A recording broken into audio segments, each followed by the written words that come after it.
Welcome to the beginning of the NBA playoffs. We are at TD Bank North Garden, the home of the Boston Celtics. Game one between the Celtics and the visiting Chicago Bulls. It is loud and it is alive here in Boston as the young Bulls look to throw a scare into the defending NBA champions, who will be playing, as you know, without Kevin Garnett. They've still got Paul Pierce. They've still got Ray Allen. They've still got Rajon Rondo. And they've got Garnett out on the bench right now, although he is not able to play. Hi, everybody. Dan Shulman and John Barry. Glad you are with us this afternoon. Plain and simple, what do you think their chances are to win this series, to go deep into the playoffs without Kevin Garnett? I think they're going to get pushed in this series. I really believe the Chicago Bulls have played excellent basketball over the last month. Maybe they're young enough to not understand the magnitude of what they're dealing with. They're on the defending champions court. They've got guys that can get up and down the floor. They play great since a huge trade. Boston's going to have all they can handle. The loss of Kevin Garnett is devastating. This is the difference maker for the Boston Celtics, and the difference maker for the Chicago Bulls is Derrick Rose. What a terrific season. The rookie of the year, most likely. He's been great. Plays with a great demeanor. Never too high, never too low. If he can take it to Rondo, the Bulls have a great chance. Let's go to Nancy Lieberman, who is cross-court with more on Kevin Garnett. Nancy?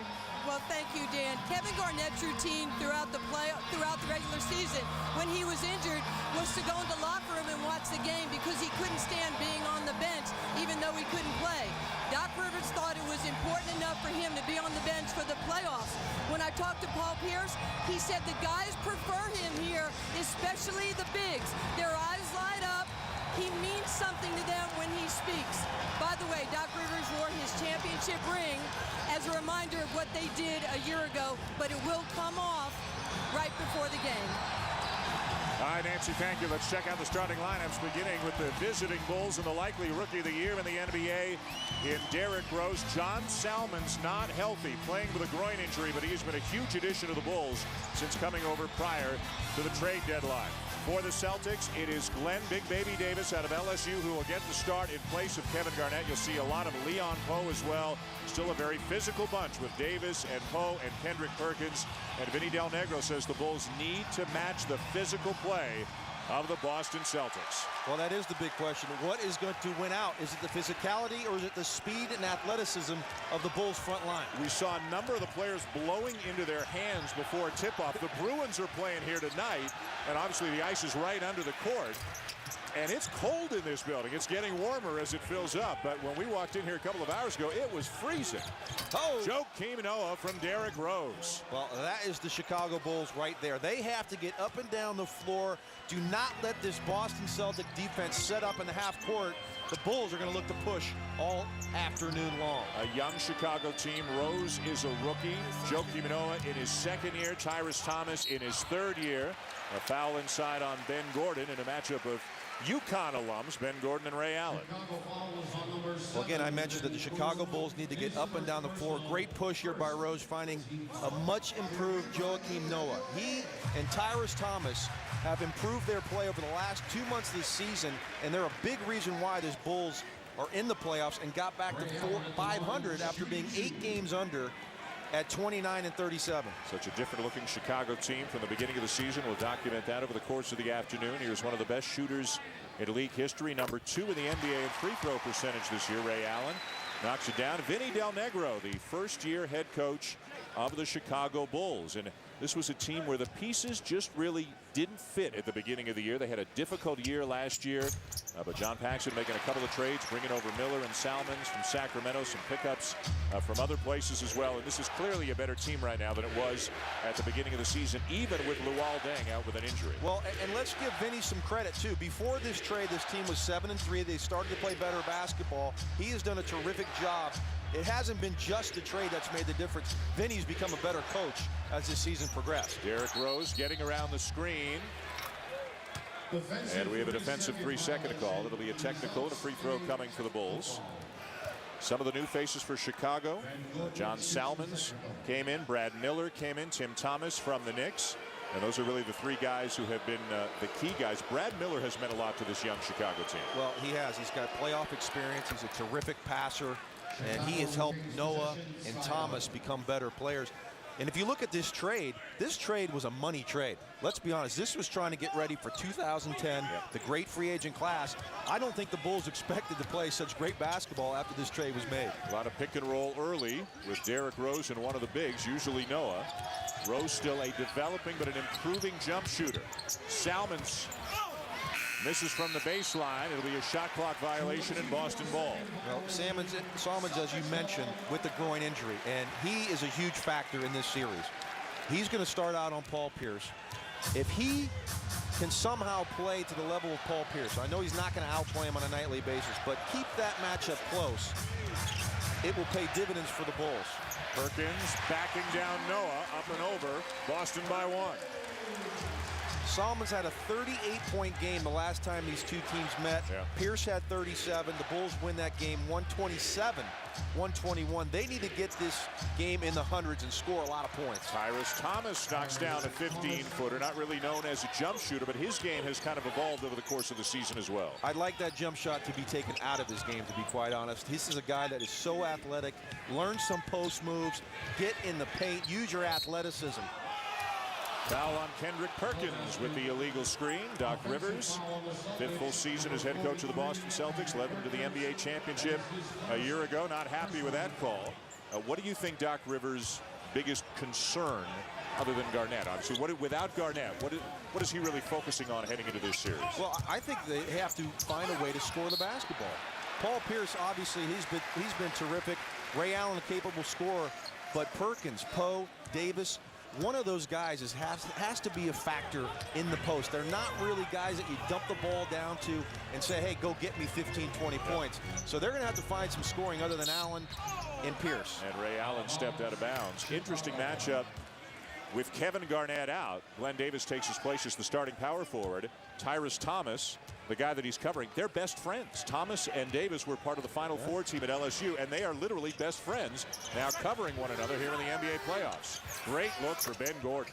And it was a Thomas screen that freed up Gordon. Well, I love Ben Gordon. He is just a flat-out scorer.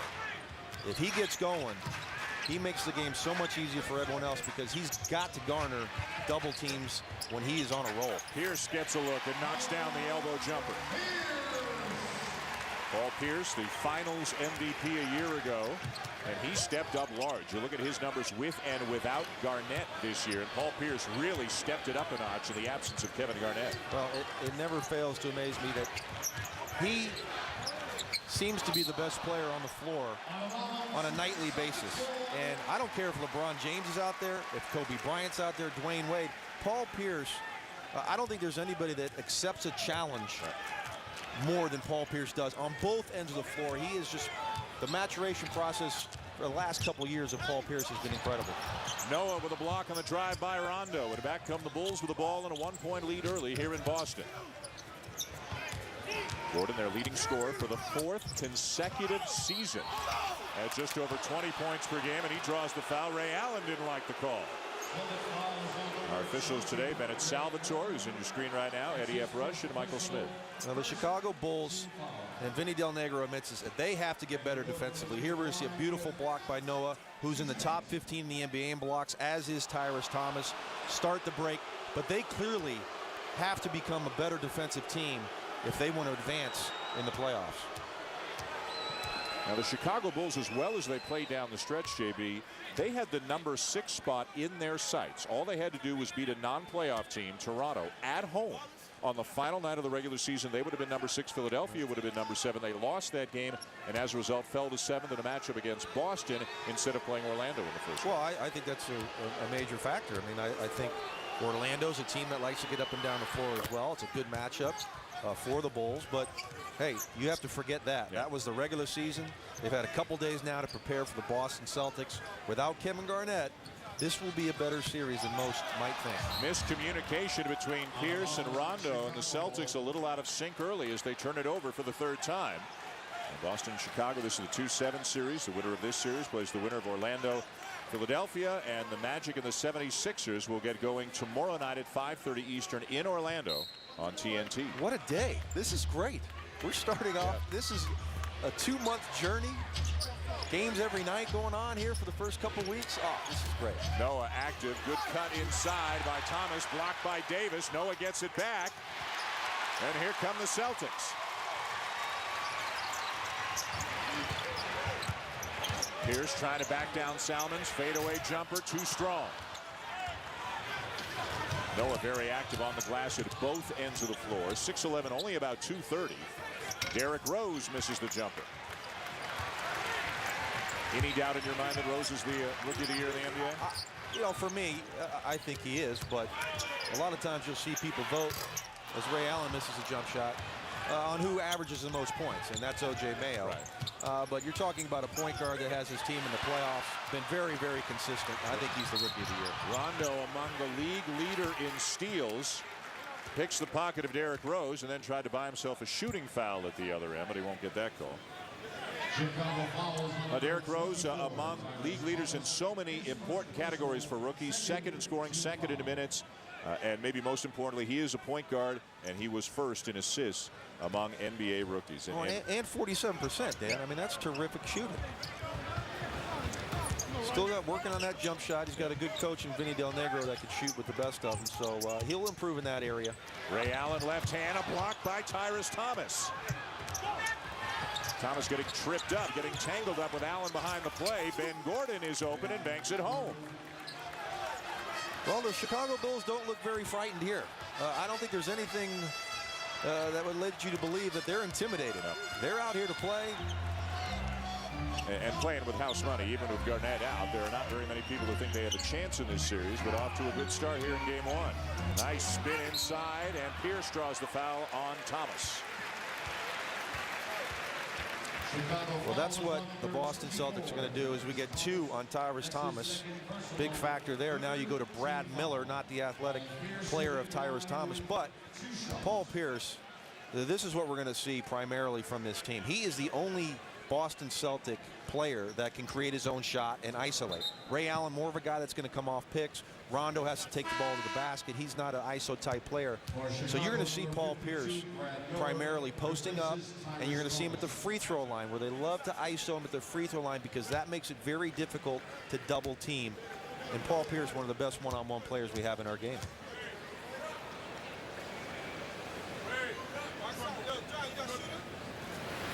How many different Bulls do you think we could see covering Paul Pierce at some point? Well, we have Salmons now, Kirk Heinrich, an excellent defender, but undersized against Pierce. We'll see him. We'll see Tim Thomas at times, Tyrus Thomas possibly at times. And Paul Pierce could be playing a little bit of the 4 spot. Doc Rivers telling us before the game that they might downsize if the Bulls decide to go small with Gordon, Heinrich, and Rose. And the Celtics could counter with Eddie House in a 3-guard lineup of their own. Miller, good shooter, good passer, off to Rose. Good show by Perkins. Salmons can't get it off. 3 to shoot. Noah inside, off balance, Celtic ball. 5 on 4. Noah slow to get back. Boston can't capitalize. Have an open Perkins under the rim. Rondo calling for the screen from Davis. Look at Rondo. Look at that. What a beautiful ball fake.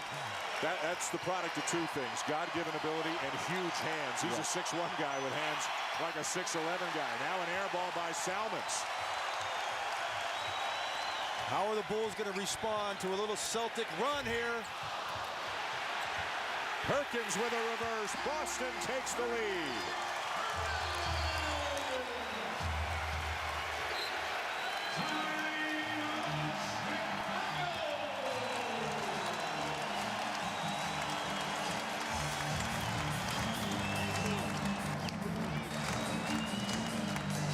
Dan Rajon Rondo with the beautiful ball fake behind the back pass, and he lays it in.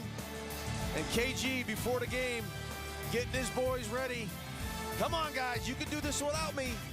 It's going to be tough, but you got to believe the defending champs playing with pride.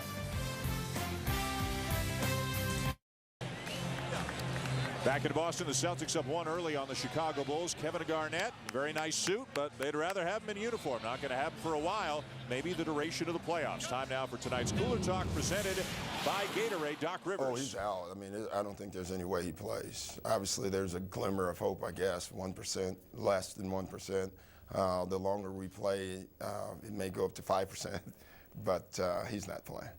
Besides his scoring and his rebounding and his defense and his leadership and his verbal leadership, I don't think we missed that much.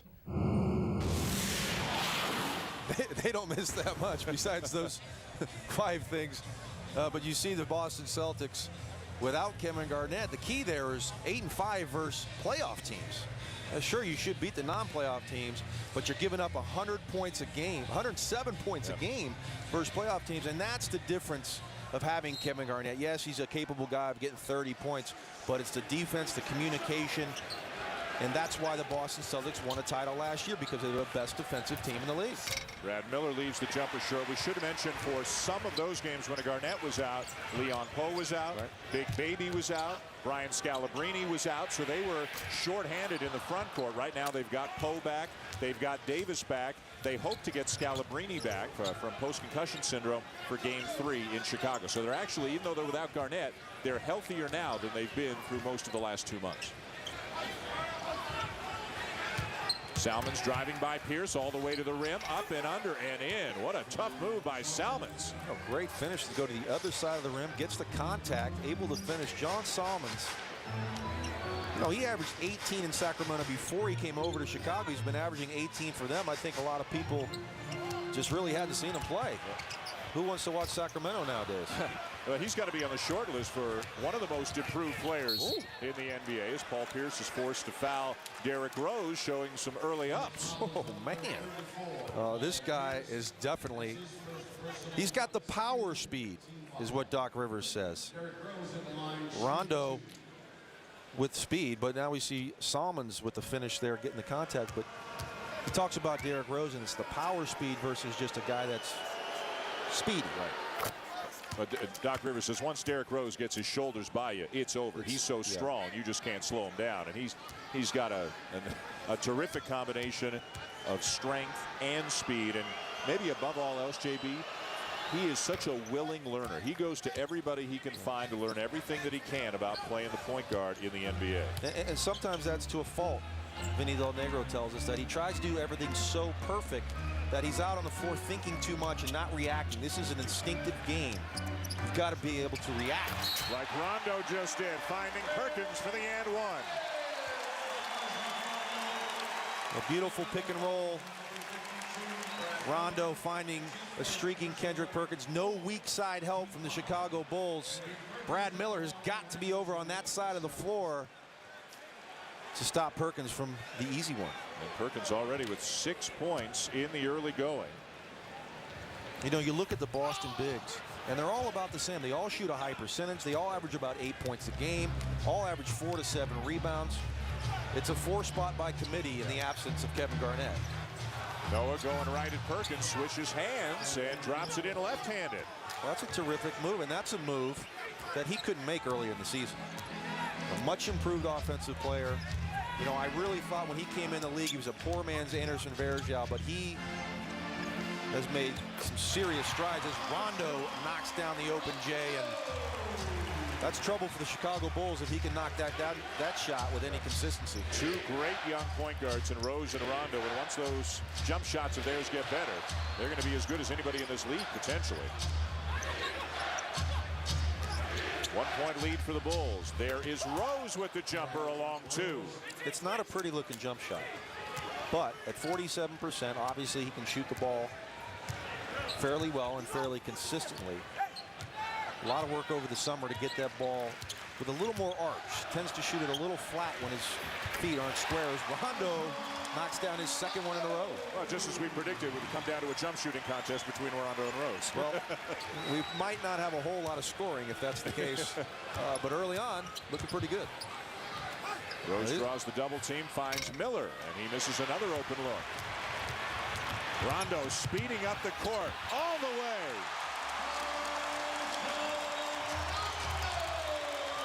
Rajon Rondo played very, very well in 3 regular season games against the Bulls this year. Scored off at an average better than 10 assists per game. Boston won 2 of the 3, with the home team winning all 3 games. A lot of changes, of course, for Chicago, though, since some of those games were played. Now a Bulls turnover. Rondo blocked by Miller.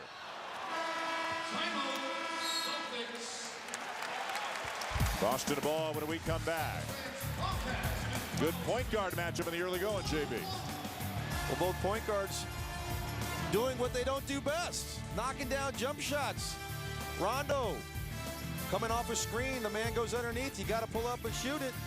Rondo knocks it down, and then on the push in transition, nobody stops the ball, take it all the way to the hoop, and Boston regains the lead. We'll see how the Chicago Bulls react. Vinny Del Negro grew up in Springfield, Massachusetts, grew up a big-time Boston Celtics fan, and you can see in what is otherwise a sea of green here in Boston, Vinny Del Negro's parents, Vin and Peg, supporting their son here in Chicago. Let's listen in to some of Vinny Del Negro's thoughts on a recent Bulls timeout. When the ball goes up, they're pushing us in our back, even on free throws. We got to be strong.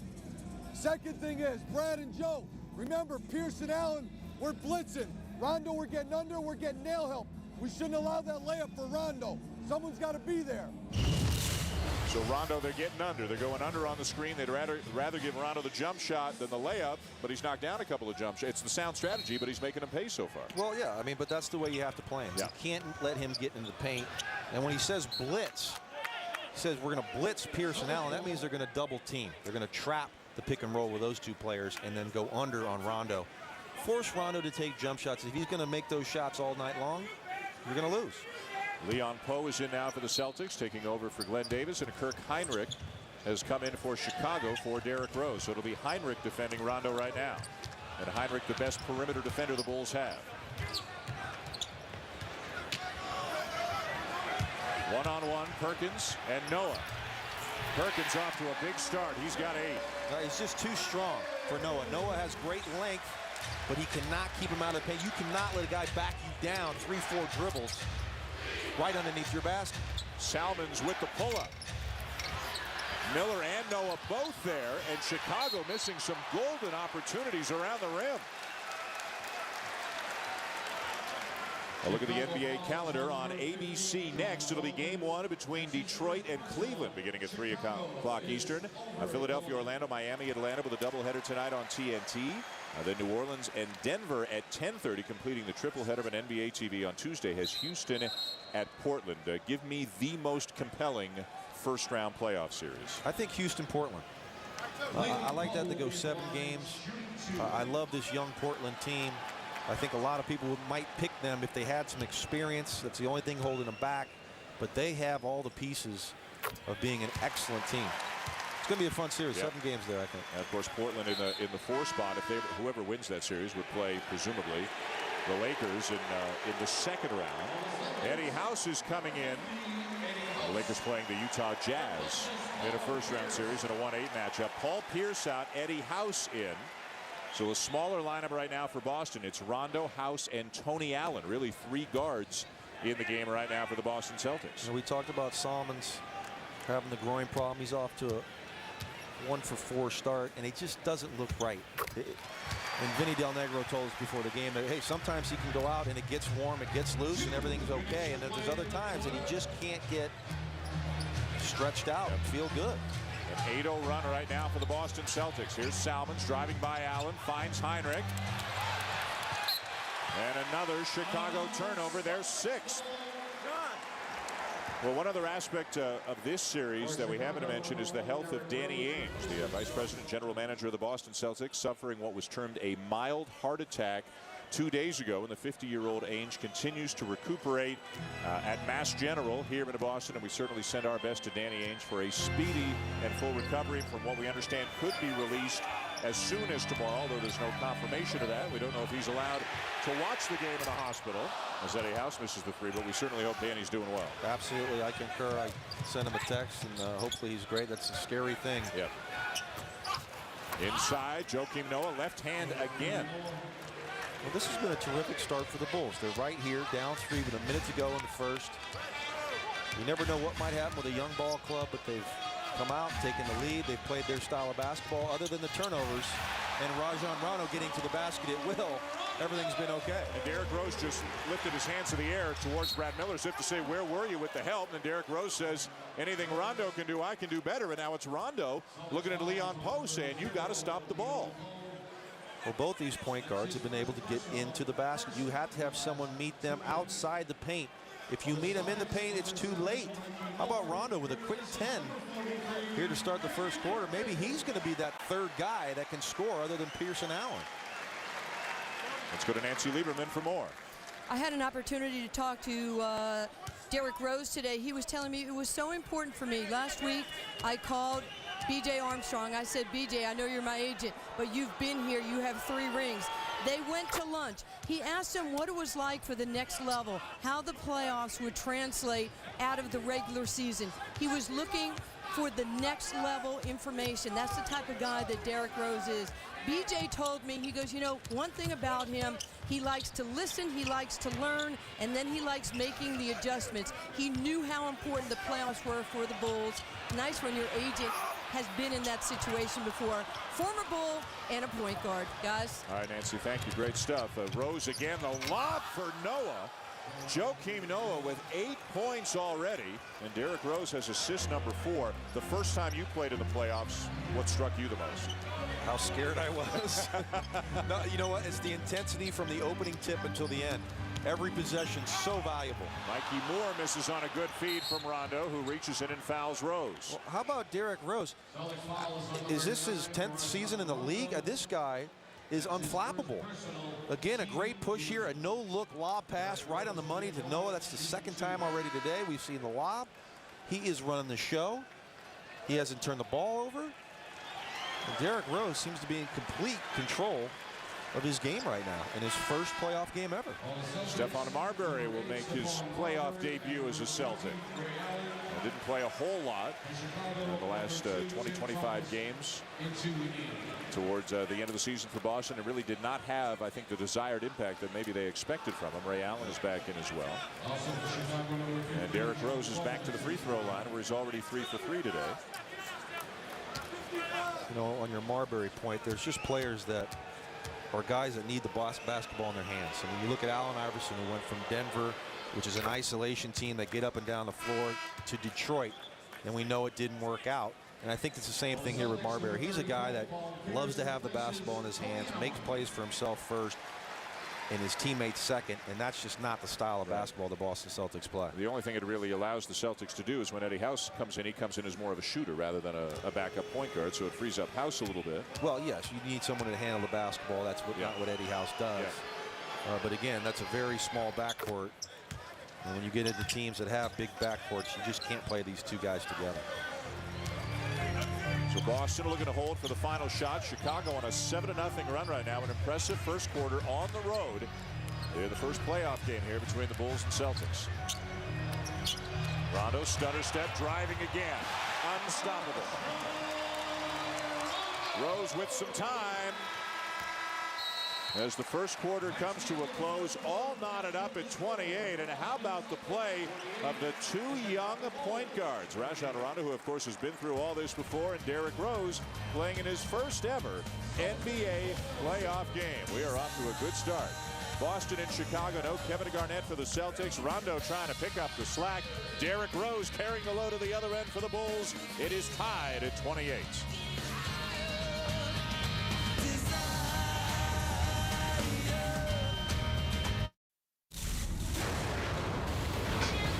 Welcome back to Boston.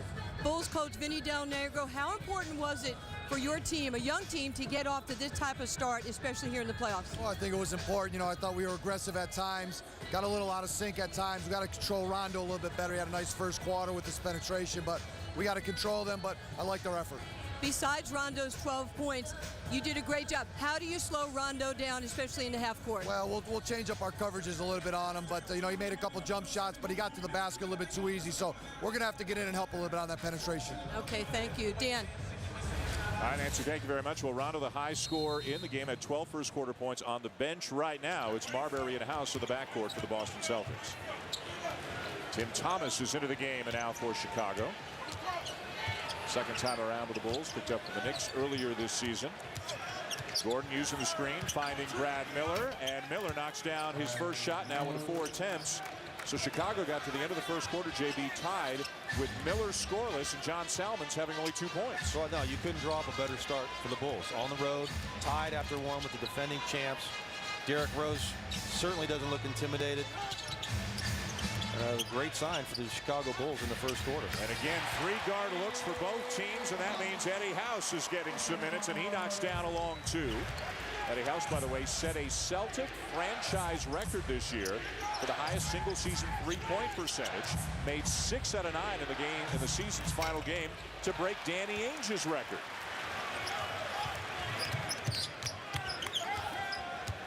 Marbury using the screen, passed up the shot. Mikey Moore the kick. Marbury passed it up again and finds Poe on the inside. So Poe will head to the line. Let's listen into Doc Rivers in the last timeout. Every possession is big. We got to go get it. We got to go get it. Everybody got to see the ball. Let's get good shots. Hey, listen. Steph is getting to the basket. Randall's getting to the basket. When he's driving, Rose is getting out. The 2 or the 3, y'all got to pick up Rose. I think maybe the only surprise that Kevin Garnett didn't barge into the middle of that huddle and start telling people what he thinks they should do too. It's hard for a guy with the intensity of Garnett to keep to himself and just to sit there and not be a part of the action. He is out on the bench, something he did not do during the regular season when he was injured, but Doc Rivers told him he wanted him on the bench, and there's KG. Well, what Doc Rivers is talking about is anytime the point guard drives to the basket, Derrick Rose is releasing as Tim Thomas knocks down a 3-point shot. That means the wing players have got to get back, and Derrick Rose has gotten out in transition. We've seen a couple lobs. We've seen him lay the ball in a couple times. So you have to have defensive balance, and nobody does it better than the Boston Celtics. Doc getting on his team right now, though. Tony Allen, Mikey Moore. House using the screen. In and out, a rebound to Miller.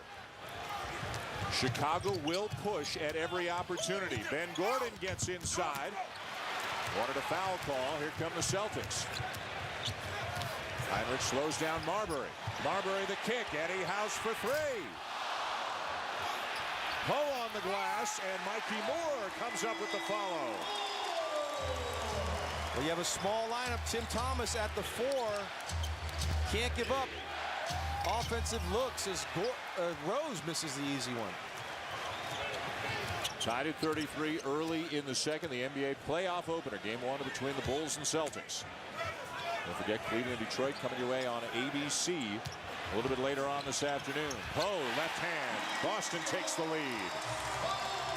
Leon Poe, not a guy that's going to play above the rim, but they're a great solid move. Jump stop, step through. And against Tim Thomas, he doesn't need to play above the rim. Gordon off the screen, couldn't handle the pass. Thomas forces one up, and it'll be Boston ball. Log on to NBA.com now for the most extensive playoff coverage and in-depth highlights of today's Bulls-Celtic matchup, as well as up-to-date scores, stats, and schedules from the postseason. NBA.com, the game happens here. Game 2, by the way, is Monday night. You want to talk about a busy weekend in one town. Poe spinning and is fouled by Thomas. The Bruins play in this building tonight at 8 o'clock against the Montreal Canadiens. The Red Sox play at Fenway tonight and tomorrow against Oakland. And then the Boston Marathon is on Monday, plus the Celtics play again on Monday night. And then if you want to hang around long enough, Springsteen is here Tuesday and Wednesday. Well, I'm running Monday, so I'm probably going to take off after the marathon. Yeah. Good luck with that. Well, this is a matchup that Boston's gone to now the last 2 times down the floor. Poe on Thomas. We'll see if Vinny Del Negro makes a move to get Tyrus Thomas back in the ballgame. He does have 2 fouls. Or maybe you bring in Noah to combat Leon Poe in the post. See, they're hoping to raise another banner here for the Bruins, who are one of the... Didn't take you long to get your hockey talk in, did it? No. Got to do what you got to do. Les habitants here. Les habitants. You got some work to do there. But yeah. I appreciate the effort. I enjoyed the game of hockey. Let's just leave it at that. All kinds of fun for Boston sports fans, many of whom will probably be at this game, go out for a bite to eat, and then come right back in for the hockey game tonight. Thomas the miss, Poe the rebound. You know, you're getting away from what you do best, and that's run up and down the floor. You see, half-court, one-on-one basketball is not the way the Bulls play. Poe and Thomas, one-on-one. Poe inside, good help by Miller. Mikey Moore. A good effort by the Celtics, but they couldn't convert. Well, you're right. Good help by Brad Miller. 3 straight times now down to Leon Poe. It was about time somebody came and helped Tim Thomas. Poe just his 3rd game back from a knee injury, but looking fine. Had 18 points, 13 rebounds in the regular season finale against Washington. Kirk Heinrich with a corner 3. And the Bulls have tied it. A good ball movement there. Swing, and the man open right in the corner. Kirk Heinrich, who wasn't real happy with the timing of that pass, though, from Ben Gordon. Didn't get it right when he was open. Marbury will take his first shot and leave it well short. Now, he just doesn't look like the Stephon Marbury that we've seen for so many years in the league. He's tentative. Yeah. Didn't play, of course, for about the first 60 games. Heinrich, no. Miller, good offensive rebound. Thomas wide open. Well, he's not bashful.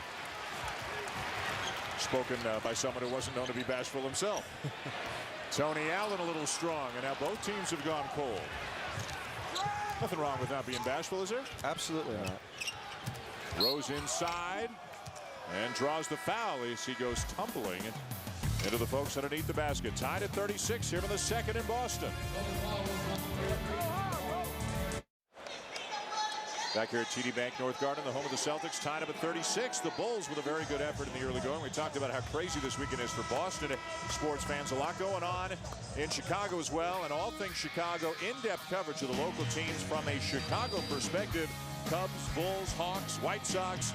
Who are the Bears going to draft? The ESPN's version of covering Chicago sports is at ESPNChicago.com. And the Chicago Blackhawks picking up a playoff win over Calgary. The Bulls here for the game 1. The Bears picking up Jay Cutler. And don't forget, tomorrow night, Sunday Night Baseball. One of the best rivalries in Major League Baseball. Always has been, always will be. The St. Louis Cardinals and the Chicago Cubs tomorrow night at 8 Eastern right here on ESPN. Wrigley Field, one of your favorite baseball stadiums to go to. It is. You actually got me a couple tickets last summer, and I caught a Cardinals-Cubs game at the old Wrigley. And you're returning the favor. We're going to go check out a little Red Sox. A little Red Sox tonight. Chicago, nothing better in the summer than Chicago. Wow. Derrick Rose is a Chicago native. In fact, when they announced him, Doc Rivers is a Chicago guy as well. When they announced Derrick Rose, when he's introduced in Chicago, they don't say from the University of Memphis. They say from the city of Chicago. Oh, really? Derrick Rose. Nice. So they've kind of skipped over that 1 year that he had in Memphis when he led the Tigers to the national championship game. Well, if he keeps playing like he played this year, he'll be able to tell them whatever he wants them to say to introduce him.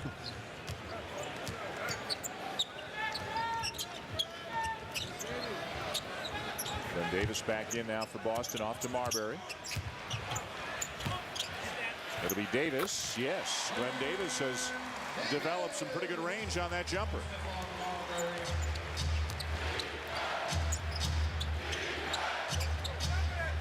Chicago, especially since the trades, a very high-scoring team since they picked up Salmons and Miller. They can get up and down. Salmons, another tough one, but he knocks it down. Second field goal of the afternoon for John Salmons. Well, that was a tough one. And as you said, they can score. Number 8 in the league in scoring. But 107 a game over their last month of the season.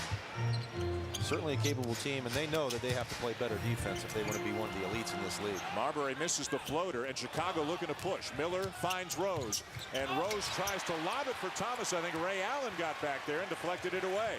Just threw it too low. He had Thomas for that lob. Just a poor pass there by Derrick Rose. Now a steal by Tyrus Thomas. Look out. Maybe not. That was kind of weak. He didn't get up quite as high as he normally does, but it counts for 2. And look at the Bulls up by 4 midway through the second here in game 1. Now they look like they belong. And again, Chicago looking to force the tempo, get up and down the floor as much as they can. Ray Allen misses the jumper. Rebound Heinrich. They're pushing it again. Salmon's all alone. Heinrich for 3. And Eddie House holds off Salmons for the rebound. Well, that's a look that they want. Go ahead, push it up and down the floor. Salmons finds Kirk Heinrich for a walk-in three-point shot. Doesn't go down, but that's the Chicago Bulls. And the Chicago Bulls lead by 4 here early on in the second. ESPN's presentation of the NBA playoffs, brought to you by Mercury. Introducing the new 2010 Mercury Milan and Milan Hybrid. And Gatorade Tiger. It's hydration for concentration, theanine, electrolytes, and low calorie.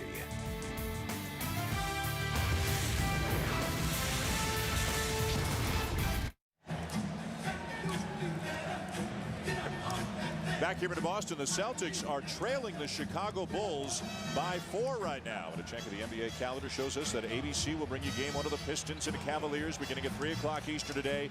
TNT has a triple header tomorrow. Philadelphia, Orlando, Miami, Atlanta, and New Orleans, Denver. All game 1s right there. But NBA TV on a Tuesday will bring you game 2 between Houston and Portland.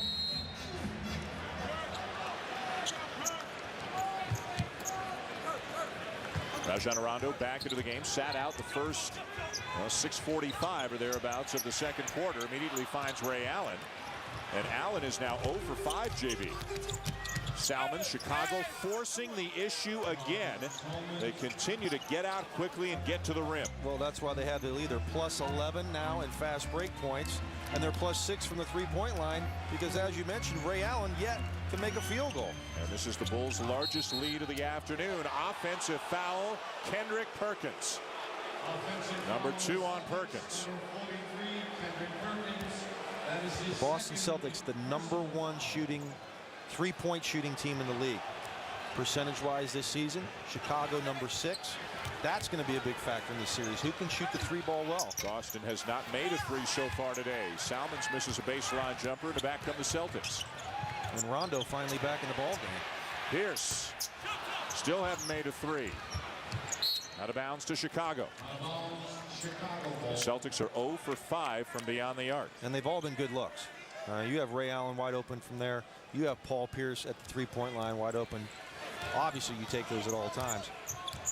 But Chicago dodging some bullets here. Boston getting all the looks that they really want. It sounds cliche, JB, but for a young team like the Bulls, the longer they hang around, the more confident they become. Sure, absolutely. Well, Rondo back in the game, under the screen again, but they still cannot keep him out of the paint. Pierce spinning on Salmons. Still lots of time. Perkins over Noah. A little bit short. Rebound Noah. Joakim Noah is on his way to a potential double-double here in the first half. He's already got 8 points and 8 rebounds. Rose. Good help by Davis. Glenn Davis might have gotten poked in the eye. Now he and Heinrich go tumbling, and Glenn Davis called for the loose ball foul. And he is down and shaken up. Might have gotten poked in the eye prior to that collision with Heinrich. Well, that's this great hustle here. Rondo's going to go to the floor. Kirk Heinrich now. Wow. Yeah, he gets upended by Big Baby Davis. Yeah. I mean, you got to call that. Great hustle. But you can't just take a man out of the play as he just did right there. Heinrich only giving up about 110 pounds in that matchup. 110.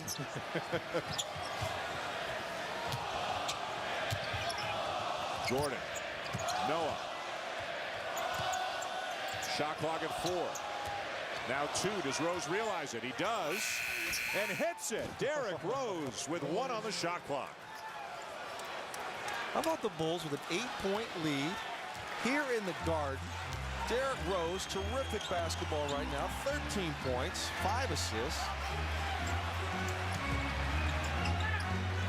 Boston would love to get Ray Allen going right now. 2 points, 0 for 5 from the floor. Sneaks inside and drops in his first field goal on cue to make it a 6-point game. Well, Dan, if you remember the playoffs last year, Ray Allen, dreadful in the Atlanta series, dreadful in the Cleveland series. He woke up against Detroit, and he was terrific in the finals, but they need him to go now. We don't have Kevin Garnett, Ray.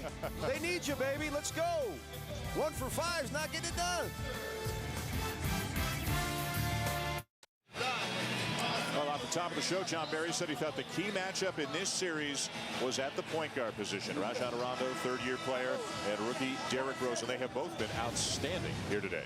So they have, and Derrick Rose in the open floor is as good as it gets. Great vision to find Noah for a lob. We saw another one later. Pick and roll, Rondo with a beautiful bounce to Kendrick Perkins. And the jump shot looking good for Derrick Rose. Not a great jump shooter, as is Rondo. Not very good, but he knocked down a couple. They've both been able to get to the basket. Finishing. Derrick Rose just an explosive, strong, power, speed guy. He's been great on the break, and these two have been the difference. First-year guy and the third-year guy, they've been the difference makers in the game thus far. And for the Boston Celtics, who find themselves trailing by 6, you look at the combined numbers of Paul Pierce and Ray Allen. They are 2 for 10 for a combined 8 points so far in this game. So for the optimists, you say we're only down 6, right, and Ray and Paul really not a factor. Then Gordon draws the foul. Foul will be on Glenn Davis. And look at the numbers for Pierce and Allen. Of course, the first thing you think about in the absence of Garnett is these two guys have to do even more than they did during the regular season. Well, they do. And we talked about Ray Allen struggling last year in the first couple rounds of the playoffs. And, it won't last. These guys have been through struggles. They've been through great times. I expect them to be big factors come second half. A miss by Gordon. Rare. Yeah, Chicago the best free throw shooting team of the NBA during the regular season, almost 80% as a team. As you look at Allen and Pierce and what they've done so far here today. 7-point lead for the Bulls. Late stages, first half. A little token pressure. Good screen by Davis. And now Davis posting up on Gordon after the switch. Great help by Noah. Joakim Noah, an incredible first half. 8 points, 8 rebounds, 2 blocks, and a steal. You talked about how much he's improved over the course of the season. He really has. Well, you just said good screen by Davis. How can you say a bad one at his size? There he is screening Rose. Screener comes open, but a line drive jumper is short. Now that's the shot. If I'm the Chicago Bulls, I wouldn't mind giving up all day long. Take it out of Ray Allen's hands. Take it out of Pierce's hands. If Big Baby, Mikey Moore, Leon Poe, and Perkins can beat you taking that shot, your hat's off to them. They're going to beat you.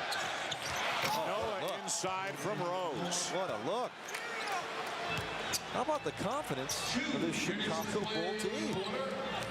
So Derrick Rose playing in his first ever NBA playoff game. All he's done is put up 13 points and 6 assists in the first half. Here's double team. Perkins has had some success against Noah. Help again, this time by Thomas. And finally, Davis will finish. A great stick-to-itiveness there by Big Baby. But how about Thomas and Noah on the interior, blocking everything in their sights? Boy, what a difference for Thomas and Noah. How far they've come from earlier this season. Thomas step-back jumper. Again, that's not in the playbook. That's not the shot Vinny Del Negro wants to see. Well, that's the one that he was taking the first 3-4 months of the season, and that he's gotten away from. As Ray Allen misses the wide-open dunk. Coming up at the half, the Toyota halftime show with Mark Jones, Jalen Rose, and Avery Johnson. Magic Johnson and the rest of the Countdown crew preview the Detroit-Cleveland series, and then Jalen and Avery on the Stars in the West. We are just getting you started. Cleveland and Detroit, of course, coming up on ABC, and a doubleheader tonight on ESPN as well, with San Antonio, Dallas, and Houston, Portland still coming tonight. You're just at the very beginning of an outstanding day of NBA playoff action.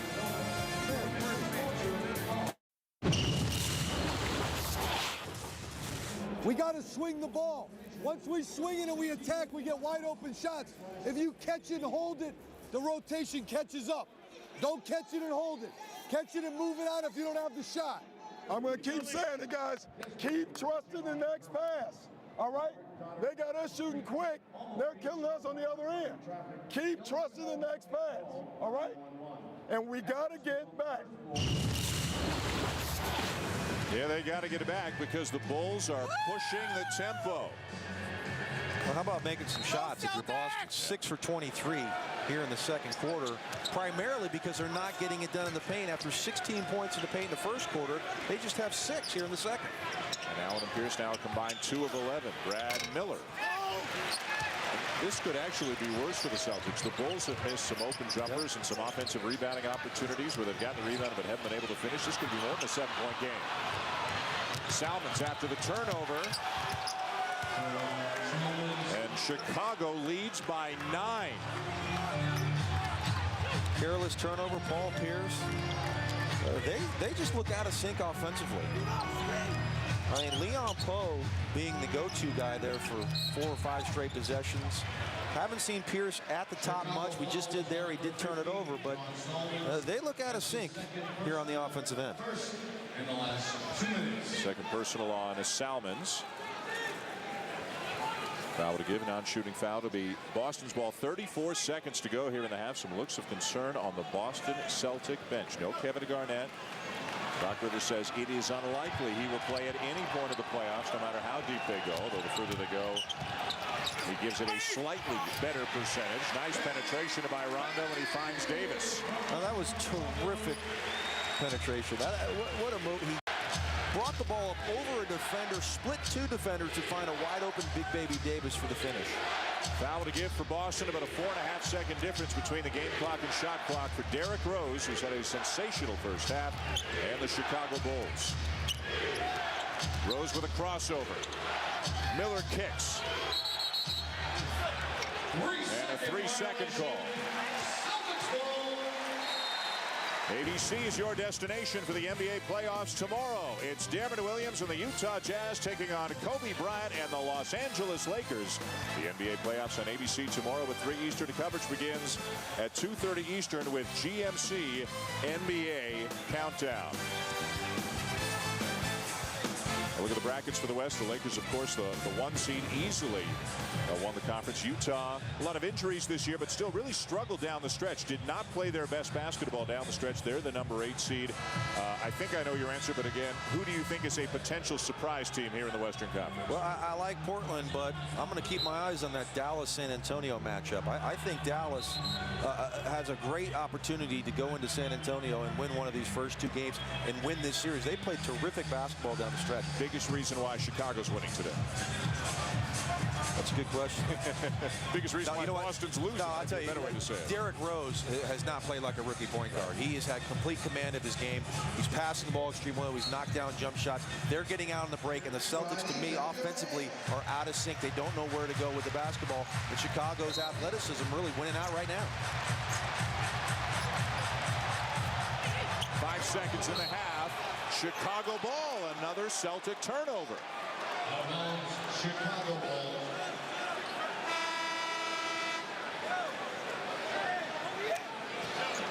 Eight turnovers committed by Boston in the first half, and the Bulls have turned those into 8 points. Well, obviously a set play here with a handoff, but Kirk Heimer comes in, does a nice job behind Eddie House to knock it off of Rondo's leg, and let's see if that costs the Celtics here. 3.6, plenty of time for the Bulls to get a good look. Rose to win about with 3.6 to go. Gordon trailed by Allen. In and out. Miller all alone under the basket. Puts it back in. Nobody was within 5 feet of Brad Miller. Well, I think the Celtics assumed the clock was just going to run out, but Miller had time to get the follow as Gordon thought he got clipped on the leg here. Ball goes in and out. In comes Miller uncontested. Plenty of time. Wow. Did that clock stop with 1.2? I don't know. We'll have to take a look at that. Assuming it counts, it's a 9-point lead for Chicago at the half. Nancy Lieberman is with Derrick Rose. Well, thanks, Dan.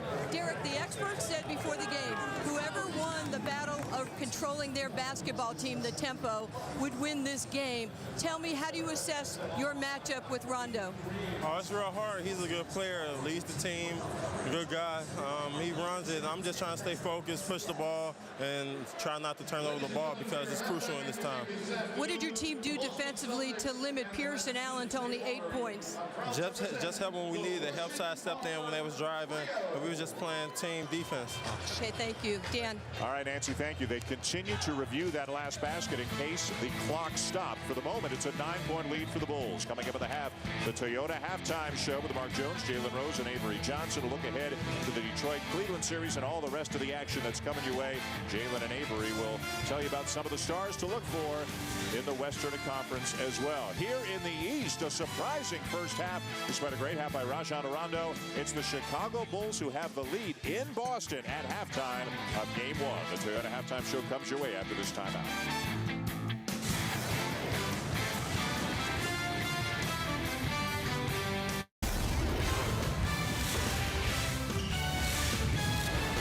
Welcome to the Toyota Halftime Show. And just think, a year ago, Rajon Rondo was perceived by some to be the quote-unquote weak link. Boy, what a difference a year makes. As Chicago, though, stunning Boston so far, leading by 9 points at the break. I'm Mark Jones, along with Jalen Rose and the coach Avery Johnson. Welcome to the Toyota Halftime Show. A very surprising first 2 quarters of play, and I got to ask you first, who's faster, Rose or Rondo? What a great matchup at point guard. Rose look like he's faster right now. But again, in this series, it's all about the point guard matchup. You're talking about R&R, and I don't mean rest and relaxation. It's about Rondo and Rose. And it's about penetration. And here you see Rondo. He's a penetrator. He's not a three-point shooter. He's penetrating, but now Rose saying, what you can do, I can do better. And now here's Rose in transition. Leon Poole, and Kendrick Perkins, nobody picked him up. Okay, so again, Rose is going to try to push the ball back at Rondo in transition. And as you see, it's a dead heat for their production at halftime. But again, in this game, the Bulls are going to be able to get more people in double figures. Right now, Rondo is the only guy that's really scoring. Where's Paul Pierce? Where's Ray Allen, Jalen? The Boston Celtics look like a team that actually has been there before, which is a bad thing. The Chicago Bulls look like a team that's excited to be in the playoffs. Derrick Rose is pushing the basketball. The Celtics have more turnovers than assists. Paul Pierce and Ray Allen combined 2 for 11. That can't happen. These guys must lead the Celtic charge. Look for them to come out and be aggressive in the second half. Ray Allen off to another slow start in the playoffs like a season ago against the Atlanta Hawks in the first round. Meanwhile, the focus of the Toyota NBA Sports Nation is our games coming up later tonight on ESPN in the Western Conference. Great matchup between the San Antonio Spurs and the Dallas Mavericks. That starts at 8 o'clock Eastern time on ESPN. Dallas playing some of their best ball of the season so far. The second half of our doubleheader featuring Brandon Roy and the Portland Trailblazers taking on the Houston Rockets. Houston won the regular season series against Portland 2-1, and here's a look at the brackets in the Western Conference. Lakers and Jazz get underway tomorrow on ABC, the 1-8 matchup. Meanwhile, the Nuggets and Hornets, that a very intriguing matchup as well. Now let's talk about our breakout stars. Each playoff series every year seems to have one. Who do you like as yours? Denver Nuggets, the #2 seed. I'm taking Carmelo Anthony. We all talk about the 2003 draft, LeBron James, Dwayne Wade. Both guys have played in the finals. One guy's won a championship. Melo hasn't been out of the first round. It's the start of the season, suspended by the NBA. During the season, was suspended by his coach. Came into the season with a new attitude, cut his hair. Now this is his stage, his time to shine, to really take this Denver Nugget team to a next level. All eyes on Melo. I'm going with LaMarcus Aldridge from the Portland Trailblazers. During the regular season, he averaged 18 points a game, but against the Houston Rockets, he averaged 23. He's long, he's athletic. He can play the 4 position or the 5 position. And when he's running a pick and roll with Brandon Roy, their 2-time All-Star, that's a deadly pick and roll. Brandon Roy is going to make him look good, but it's also important for LaMarcus Aldridge to make Brandon Roy and the Trailblazers look good. All right, a couple of breakout stars perhaps on the horizon. No J.R. Smith, no Rudy Fernandez. Well, we'll find out. Watch that later tonight on ESPN. Fans, remember, log on to ESPN.com, search Sports Nation, and let your voices be heard. Well, coming up on the other side, coming up on ABC in just a little bit, Magic Johnson, Michael Wilbon, and Stuart Scott will get you ready for the matchup between the Cleveland Cavaliers and the Detroit Pistons, a couple of familiar playoff foes. That's on the other side. The Toyota Halftime Show is brought to you by Toyota, moving forward.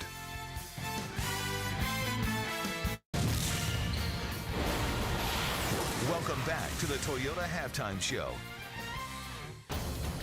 Live draft coverage from the Green Room at Radio City Music Hall and all across the nation with all the teams and the players while they await the call of a lifetime. Matthew Stafford, Michael Crabtree, Mark Sanchez.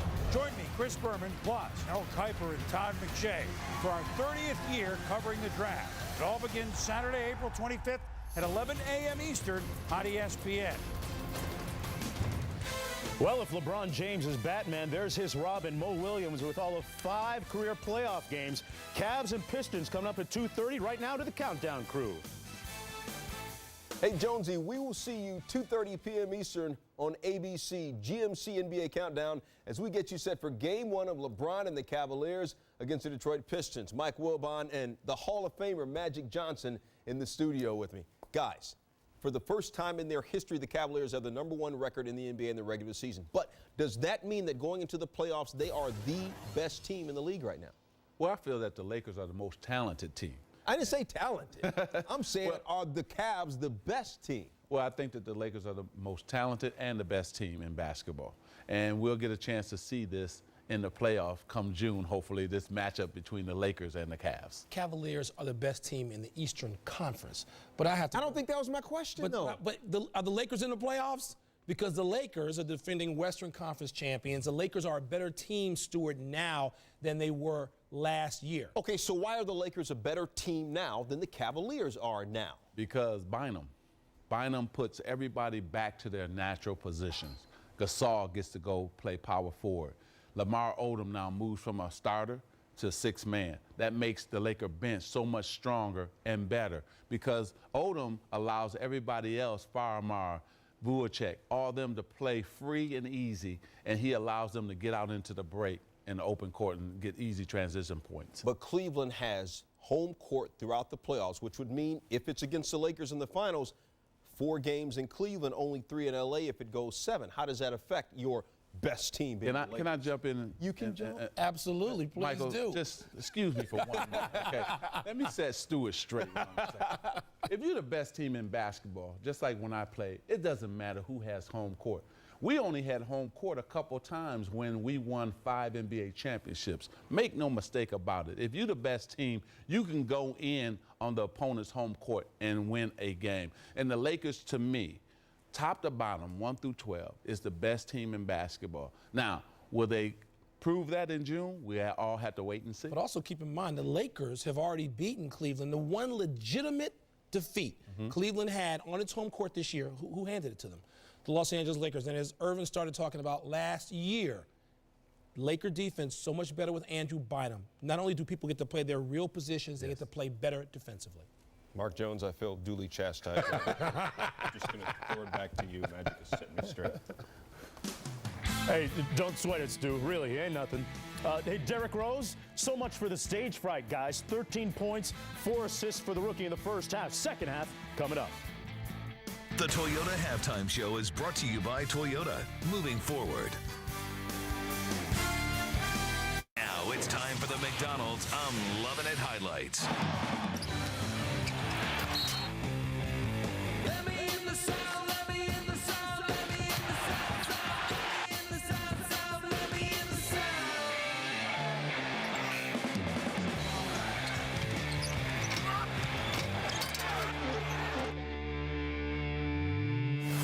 Today's McDonald's I'm Lovin' It highlights. Back into Boston, the Celtics making their way back out onto the court for the second half. It did not go as planned for the guys in green in the first half. It's the young Chicago Bulls who have a 9-point lead on the Celtics. As we go to the second half, Derrick Rose and Joe Kimanola in particular sensational for the Bulls in the first half. Contributions from a number of different players. Chicago leading by 9.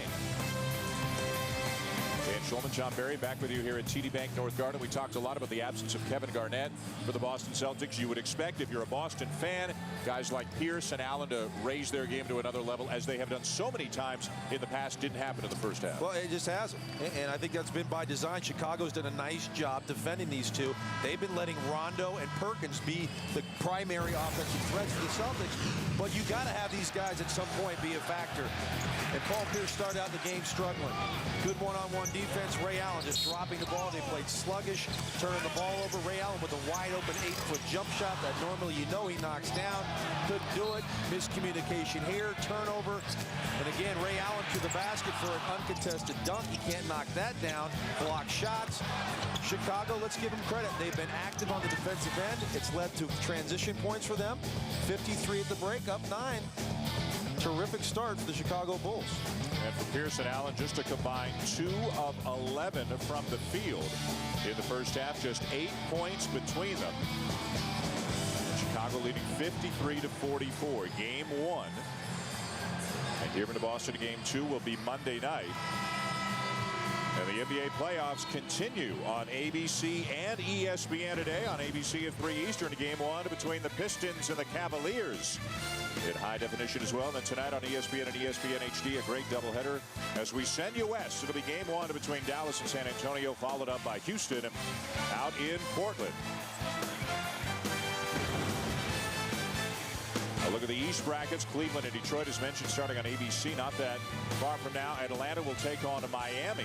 Orlando, Philadelphia, and here it's Boston and Chicago. The Chicago Bulls have never won a playoff game against the Boston Celtics, much less a series. 0-3 all-time in series, 0-10 all-time in games. Let's find out some second half adjustments. Here's Nancy Lieberman. Well, thank you, Dan. Doc Rivers was pretty animated in the locker room. He says, guys, we have got to play with fire and some passion, and we've got to stop taking quick shots. He was okay with how they played against Derrick Rose, but he expects more from this basketball team, no doubt. Paul Pierce is going to get called for the foul underneath the basket. And last year, JB, they had a healthy Kevin Garnett. They had James Posey, P.J. Brown, Sam Cassell, a different-looking team to a certain extent, but they played with passion every second of every possession of every playoff game. Such a huge reason why Boston was able to win it all. Well, that's the biggest thing you miss with Kevin Garnett. It's not the 18 points, 10 rebounds. He's not on the bench here to start the second half. He was there for the first half. Derrick Rose with a nice off-balance leaner knocks that in. But Kevin Garnett brings more than numbers to this team. He is the emotional leader of this team. And particularly defensively, he's the anchor to that defense. And Chicago's basically shredded them. Derrick Rose in particular in the paint. Great move inside. Pierce got 3 Chicago defenders up in the air. First field goal for Pierce since 9-10 left in the first quarter.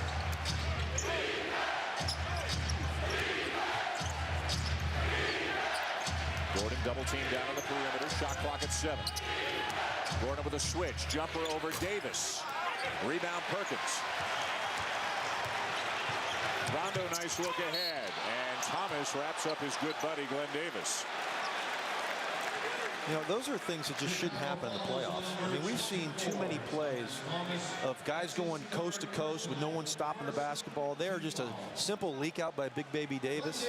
This is pregame. Kevin Garnett for the first time out on the bench. When he was injured during the regular season, spent all the time in the locker room. He was out there giving some thoughts to Paul Pierce and others. But as we go to the second half, Kevin Garnett has not reappeared on the bench. You know what, Dan?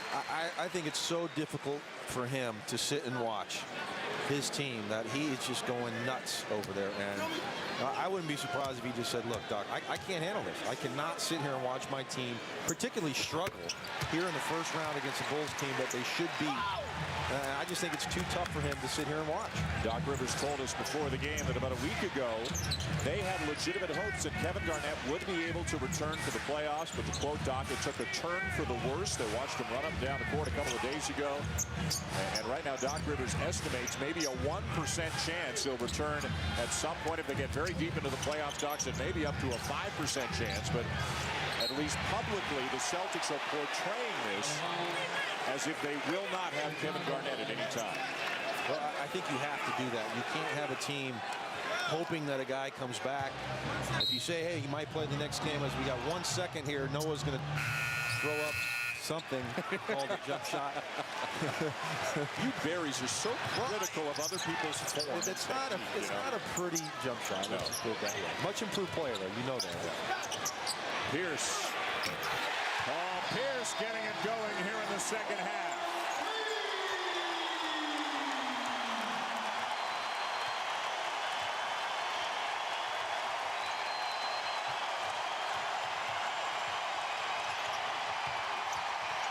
Thomas inside and a Chicago turnover. Rondo. Rebound Rose. Chicago led by as many as 11 just moments ago. It's down to 4. Back up to 6. Another tough runner from Derrick Rose. First playoff game, huh? Yeah, that's the rumor. That is, that's a heck of a shot there. The crowd's getting into the game. Derrick Rose, just an unflappable guy. I love his demeanor. You never know if you're down 20, up 20. He plays the same way whenever he's out on the basketball court. Allen still can't find the range, but it's off Thomas. Back to the Celtics as we check in with Nancy Lieberman with more on Kevin Garnett. Well, thanks, Dan. I checked on where Kevin Garnett was. I was told he's still in the locker room. He's more comfortable watching the game on TV in the Celtics locker room. It's a little antsy for him to be on the bench and not be involved. I know his teammates want him. He gave them a half. I don't know if he can give them another, guys. So he's not here. The rest of the Celtic bench, healthy and injured players alike, they're all standing right now. You can see Brian Scalabrine to the right of your screen in street clothes, and the rest of the bench players for the Celtics. They seem to realize the importance and intensity of the moment right now. Fresh 24 after the foul, and it'll be Boston ball.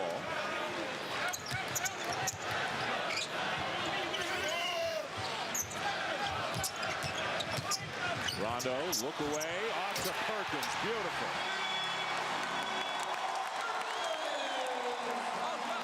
We're going to be watching these two point guards play in this league for a long, long time. You're absolutely right, Dan. And Rajon Rondo is so deceptive with his ball fakes. Oh, that was just a terrific pass. Tyrus Thomas.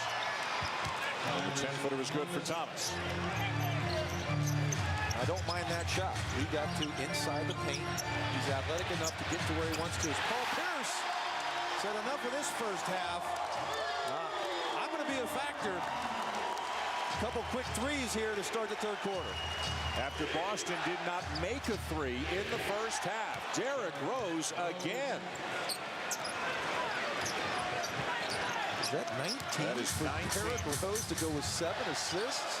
In 27 minutes in his first ever NBA playoff game. Rondo using the screen, gets into the paint. Way too easy. Again, Chicago going under the screen and roll and not getting to Rondo before he gets to the paint. You have to meet him outside the paint as Rose answers the bell again. Oh, man. Crossover, drives right by Rondo, one of the quickest point guards in the NBA, and lays it in with the left hand. Rose with 21. Good night. Here's the ISO that Boston loves. Top of the key, very difficult to double team Pierce. His big baby knocks down a Jay. And after a slow start offensively for Boston, they're cranking it up here in the third. Got to get some stops on the other end, though.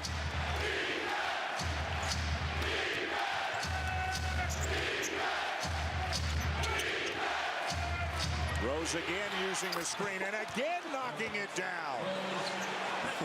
This is something else. Is this the Memphis Tigers versus someone in that conference? I don't even know who's in that conference, but he looks like a kid that is the man. Rondo to miss. Trotta, UTEP or Houston or something like that. I'm sorry, I'm not familiar with the Conference USA. Now, what do you do if you're Boston? Now Rondo tries to chase around the top of the screen, but then you're risking Rose getting to the rim easily. Thomas, no. Rebound, Perkins. Well, I think you're going to have to see Boston change the coverage, as will Chicago. Pierce over Salmons. Chicago ball. Looking to push as they did so much in the first half. Salmons, yes. Good job by Tyrus Thomas to lead the break. Now, these are possessions that you just don't see in the playoffs. That is just a simple missed shot, break, layup.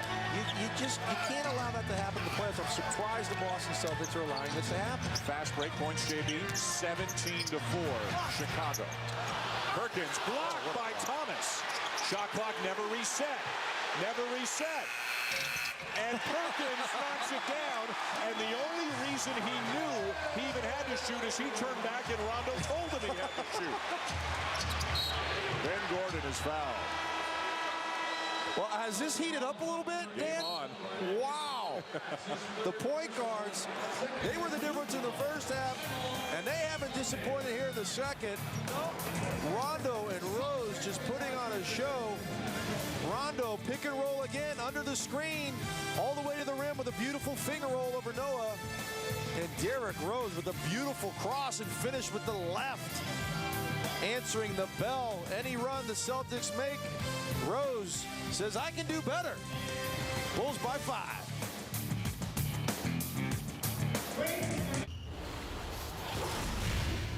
Mark Jones with his Taco Bell studio update coming up in just a few moments. LeBron James and the Cleveland Cavaliers defending their home court in the playoffs against the Detroit Pistons. LeBron, perhaps the league's MVP. You can catch the action over on GMC NBA Countdown on ABC in about 20 minutes at 2:30. Dan, back to you. All right, Jonesy, thank you. 66 wins for the Cavs.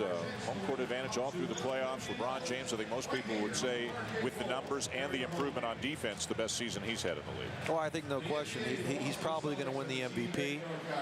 You see all the personal ranks low in minutes. That's a good thing because he hasn't played a lot of fourth quarters because Cleveland's been so dominant, particularly at home. But LeBron James, just have never seen anything like a guy like this at 270 pounds. His ability to take the ball to the basket, just an absolute freight train. And obviously a terrific season for the Cleveland Cavs. But the story here is Derrick Rose. How about 23 points, 8 of 12 from the field, 7 assists, just 2 turnovers. And in the interview he had with Nancy Lieberman at the end of the first half, he's so humble. He talks about Rondo's such a good player. I've got to do this. I need to do this. He never pats himself on the back. He never pounds his chest. He just keeps working and getting better. Gordon. Noah knocked away by Ray Allen. But it'll stay with the Bulls. Noah doing a great job as well. Thomas, they've really controlled the paint since early on the first quarter when Kendrick Perkins had his way. He was 4 for 4 in the paint to start this game out. And since then, Boston had a very difficult time getting into the paint. You heard some of the Celtics folks talking about the Bulls saying, they might be too young to really know what they're getting themselves into. Not to realize there's pressure. Because they have played free and easy since this game began. Rondo stays in bounds. Driving it, Rose lays it in. Rose runs into Allen and is called for the offensive foul. Rose didn't know he was there, and Rose is limping. At some point, defending the Rondo layup, Rose grimaced and is now limping and reached down and briefly was holding his right knee. We'll have to get another look. Well, let's just hope he banged knees. As you see the play, Rose not looking. Ray Allen sneaks in. I don't know about the call. You have to give a guy time to be able to avoid the contact. But nonetheless, Boston's ball. Rondo, Big Baby is fouled. Noah didn't like the call. The Chicago bench explodes after that call.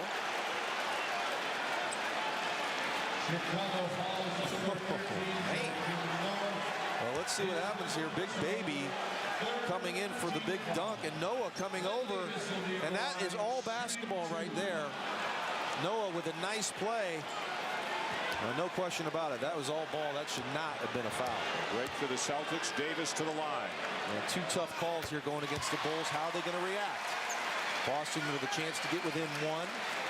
And this is what Vinny Del Negro talked about before the game was, I just want to see how we react when we get punched in the mouth. Are we going to answer by trying to do it offensively, or are we going to dig down and play defensively to get back in the game or whatever the situation might be? So we're going to find out here as Boston's made a nice run here to get back within 2. Rose always in control. Finds Noah. Salmon's on the drive. Lost it. It'll stay with Chicago with 4 to shoot. And now the Boston bench is unhappy, thinking that ball should have belonged to them. Well, Bennett Salvatore in the middle of 3 big calls here on the last 3 possessions as the Boston faithful just saw the replay, and it was clearly Boston's basketball. Chicago turns it over. 3-on-2 Celtics. 4-on-2.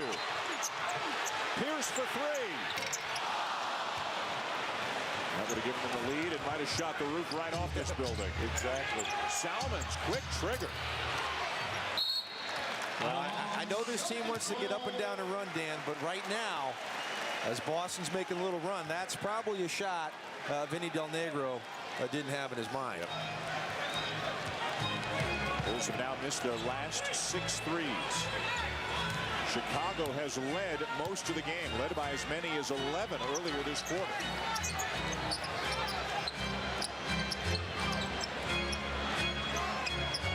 Salmons has had the matchup with Pierce most of the afternoon. Good help by Noah. Shot clock at 3. Rondo for 3.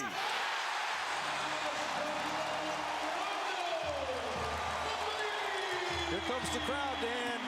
Boston finally gets themselves a lead.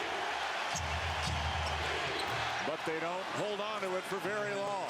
Thomas again getting it a little bit closer. A 10-footer, and he knocks it down. That short-lived lead for the Celtics was their first since early in the second quarter. Heinrich and Miller getting ready to check in for the Bulls.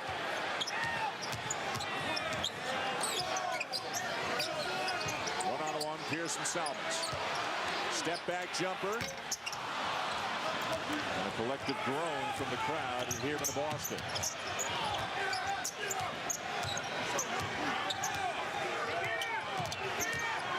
Rose around Perkins. Rondo recovers. Rose again. Tapped up and off the rim by Noah. Boston ball. Rondo was waiting for the whistle that didn't come, so he forced it up trying to make it a shooting foul, but there was no call. We got a good one going here in Boston. The point guards have been outstanding. The Bulls lead by 1. ESPN's presentation of the NBA playoffs, brought to you by Popeyes. Welcome to Louisiana Fast.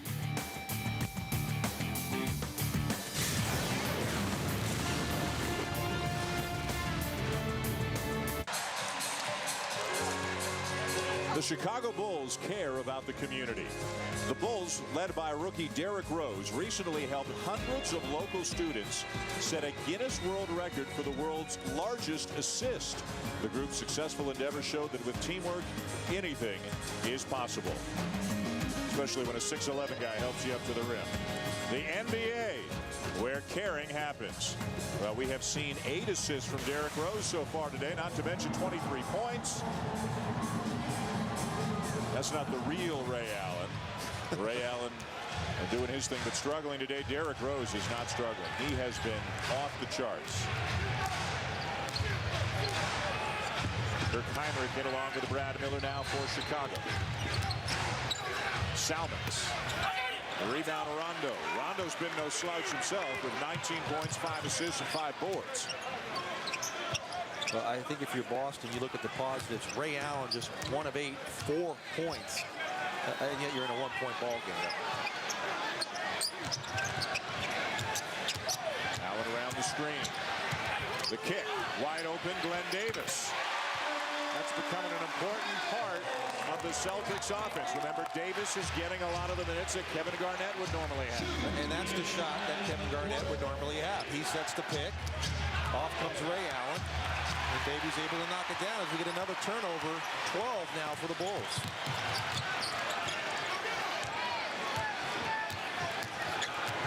Allen again around the screen. And he's bumped. I mentioned earlier about Vinny Del Negro talking about how are we going to react when we get punched in the mouth. And championship teams react by playing great defense and getting stop after stop after stop. This Chicago Bulls team is not that type of team. The Boston Celtics, that is the type of team they are. I know Kevin Garnett's not here, but they are certainly more capable of stopping you on one end to stop a run and get themselves back into ball games. Eddie House in for Ray Allen. Shot clock at 5. Ball in the hands of Rondo. Jumper over Heinrich. No good. Rebound Bulls.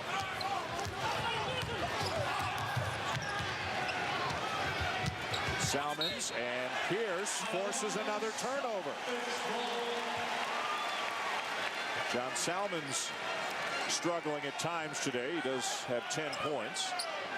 He's got to put up 38 on the Celtics in a game in Chicago last month. You talk about defense. The Bulls were just 16 points here in the quarter with over a minute to go. And after scoring 28 and 25 in the first 2 quarters of the ball game. So Boston clearly picking it up on the defensive end. Davis, not this time. And the rebound to Ben Gordon. Gordon, a guy who offensively can take over a game at any point, but he has not had a big day so far. Ben Gordon just 2 for 7, 8 points. He's their leading scorer, better than 20 a game. Miller trying to find him, but he can't. Good defense here by the Celtics. Salmons over Pierce. Rebound Rondo. Rondo stripped by Heinrich, but Pierce gets it back.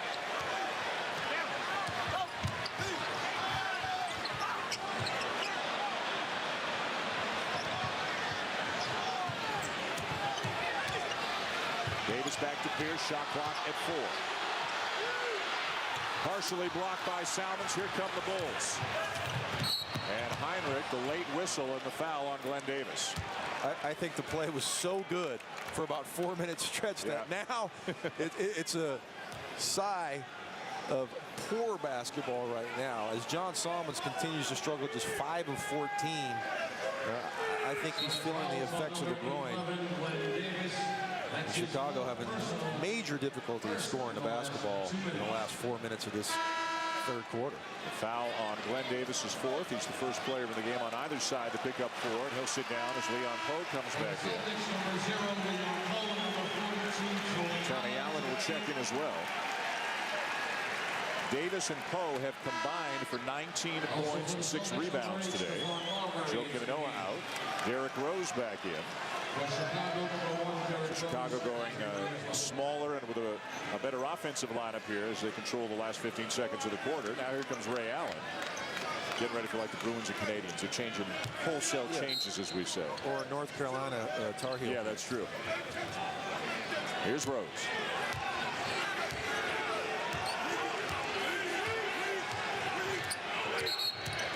And a push on Rondo. And that'll send Derrick Rose to the line.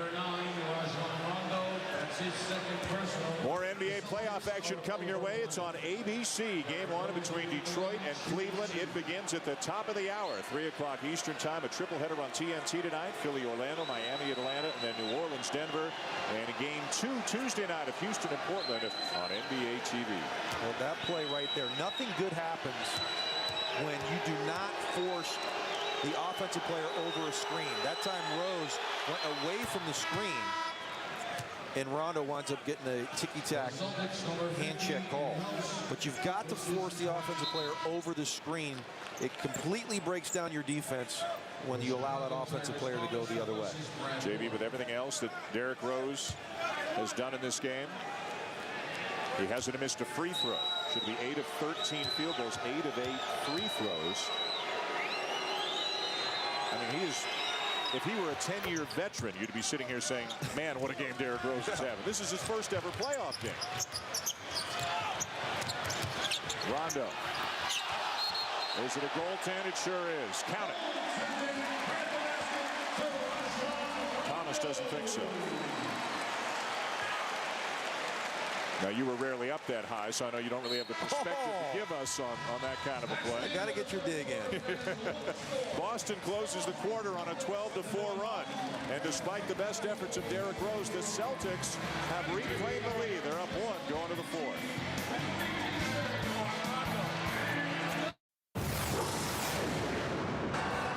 Welcome back to Boston. Doc Rivers, were you surprised that your team didn't come out with the energy that you had hoped for in the first half? Yeah, I was. I just thought they played harder. I thought the Bulls deserved the lead in the first half. And I think in the third quarter, we've now played hard and we have the lead. The coverage on Derrick Rose, will it change since he's been getting to the rim and hitting jumpers? No, we just got to improve our coverage. I think the coverage is right. Our execution of our coverage is awful. Okay, thank you very much. Dan? All right, Nancy, thank you very much. Well, Derrick Rose has had his way with the Boston Celtics. 25 points and 8 assists today for Rose. Paul Pierce will start the 4th on the bench. Derrick Rose is in the game. Ray Allen just 1 of 8, 4 points. Ben Gordon for the Bulls just 2 of 7, 8 points. You're talking about 2 gifted offensive players, neither of whom has been able to get on track. And as is the case right now, generally they have been covering each other. Well, I think Ray Allen is going to have to be a factor in this 4th quarter if Boston wants to get out of here with a Game 1 victory. And if you remember, he struggled mightily last year in the first 2 rounds of the playoffs. And he got it going in round 3 against the Detroit Pistons. He's had some success against Chicago here in the regular season. He averaged 18 a game, 48%, great field goal percentage, 41 from 3. 0 for 3 from the three-point line. Ray has got to be a factor, especially in the absence of Kevin Garnett. They cannot afford Ray Allen to play poor basketball if they want to advance in this year's playoffs. What a great recovery by Rose to come up with a loose ball. Then it is kicked by Perkins. And Perkins is saying he dribbled it off my foot. But Chicago will get it back, and they'll reset the shot clock to 14. And Perkins didn't kick at it. Rose did bounce it down off Perkins' foot. He's got a case. Been 4.5 minutes since the Bulls made a field goal. Got a good look here. Miller doesn't get the bounce. Offensive rebound. Rose, yes! 27. What a finish that was. Half skyhook off balance over the outstretched Kendrick Perkins. Derrick Rose. He's 20 years old. I wish I could have got to see him play more this year in person. This guy is incredible. Allen over Gordon. 1 of 9. Both teams small right now. 3-guard looks. A lot of shooters. Rose. Boston ball. Here comes Pierce. Well, Boston's been or Chicago rather, has been the aggressor. We're going to see here, Joakim Noah just get a finger on this ball to keep it alive. Rose the beneficiary and a beautiful finish. Boston, the number 2 rebounding team in the league. And Chicago up 4 rebounds on here.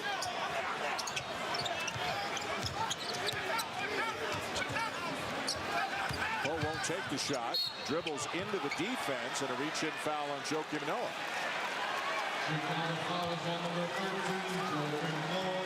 Number 2 on Noah. Glenn Davis will come back in for the Celtics. And Perkins will check out. There's the difference of Leon Paul versus Kevin Garnett. They're not going to leave Kevin Garnett wide open at 17 feet. That's a shot that he knocks down in his sleep. But there, a silly foul by Noah. Don't get early fouls. Get Boston into the penalty early here in the 4th. Keep them off the free throw line. Don't give them easy points. Heinrich defending Pierce right now. Long jumper, not good for Pierce. Heinrich is a terrific defender, but he's 6 inches shorter and about 40 pounds lighter than Paul Pierce. And there's a burst of speed by Ben Gordon. Here's Paul Pierce talking about some of the things the Celtics are going through. regardless of any kind of adversity we go through, we got to stay together. And that's kind of what's going on with the adversity, with not having Kevin, with the things happening with Danny. Everybody is against us. So we just got to understand, hey, you know, we're the champions. And until somebody knocks us off, that's what it's got to be. Danny, of course, Danny Ainge, the general manager of the Celtics, who suffered what has been termed a mild heart attack 2 days ago, still resting at Mass General Hospital here in Boston. Chicago leading by 2. So no Garnett. Thinking about Danny Ainge. Ray Allen struggling.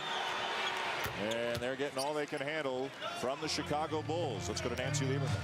Well, thanks, Dan. I talked to Doc Rivers. He said Kevin Garnett opted to stay in the locker room for the second half because he did not want to be a distraction to his teammates.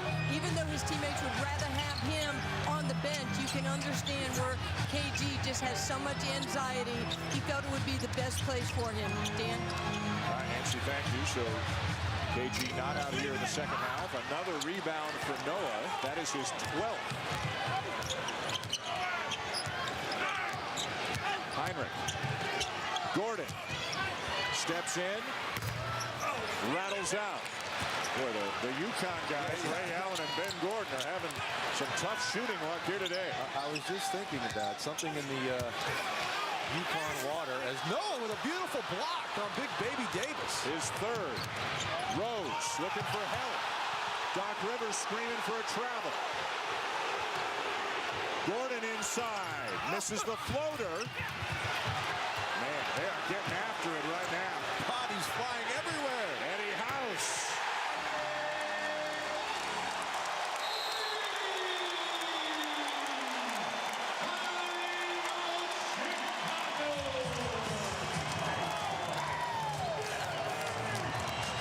It's all tied up again here in Boston. How about the hard work by the Chicago Bulls? Noah, give me that Big Baby Davis. But Eddie House on the other end. And Dan, the playoffs have officially begun. Bodies on the floor. It's on, baby. Who's going to win it all? Rasheed Wallace of the Detroit Pistons. He's been in the playoffs now for 13 consecutive years. But he's coming off a leg injury. The question begs, how much does he have left? Find out next. The Pistons take on the Cavs on ABC at 3. And back here in Boston inside TD Bank North Garden, part of such a big sports weekend for Boston fans. The Celtics playing game 1 this afternoon. How about a couple of nights ago, Zdeno Chara, who has the hardest slap shot in the NHL with a game-winning goal. Boston beats Montreal in a game 1. They'll play game 2 tonight here. The Red Sox are playing the Baltimore Orioles tonight and again tomorrow. And the Boston Marathon happens on Monday. The Red Sox overcame a 7-0 deficit against Baltimore to win 10-8 last night. This is some kind of a weekend. I mean, how do you decide what you're going to go to? How do you split yourself 3 different ways to see all the great sporting events that are going on in Boston here in the next couple of days? Well, you do the Celtics today, you go to the Bruins tonight, you go to the Red Sox on Monday. But you're it all covered. But you're in training for the marathon, I thought, for Monday, you told me. Well, I can run and still make a game. Listen to the noise. Heinrich. Marbury into the game, comes down with a rebound. We are tied at 75 here in the 4th quarter of game 1. A game Chicago led by as many as 11. Well, surprising, dismal three-point shooting. Chicago 2 of 12. They're number 6 in the league. The Boston Celtics number 1 in the league. They're 4 of 13. Wow. Davis tumbles. House has it. 1 to shoot. Chicago ball. Here comes John Salmons. There have been 9 ties and 16 lead changes in this game today.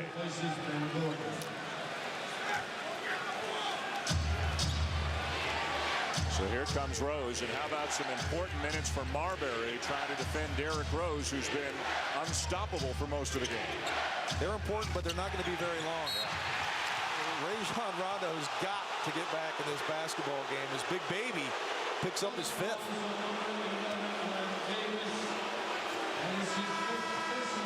A free ball here, and you know, I just don't like the call. I mean, that's a free basketball, 2 guys going after it. There's no possession there by Brad Miller. Sometimes just because you're the defensive player or the bigger guy. Right. The other guy goes flying. Right, that's a free ball. Yeah. Davis out, Kendrick Perkins in. Brad Miller, good call. Definitely pushed off.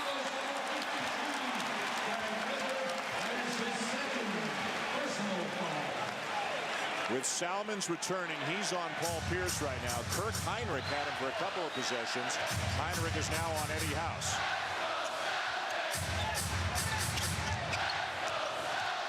Pierce driving, laying it in.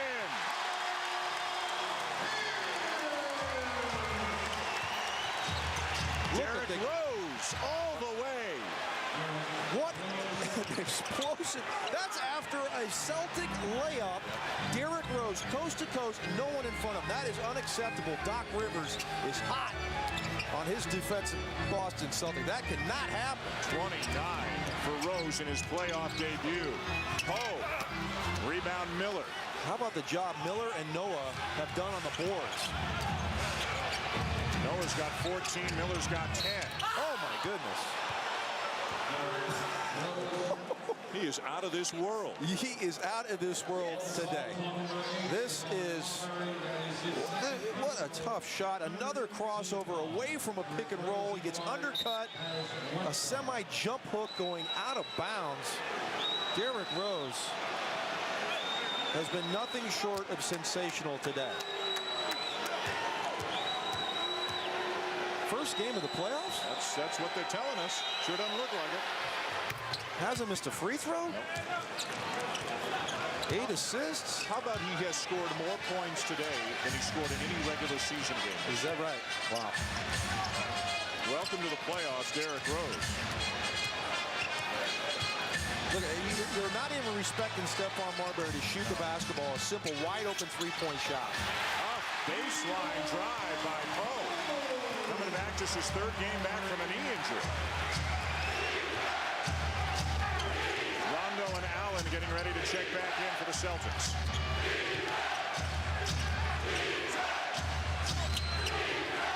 Rose to Miller. Blocked by Perkins.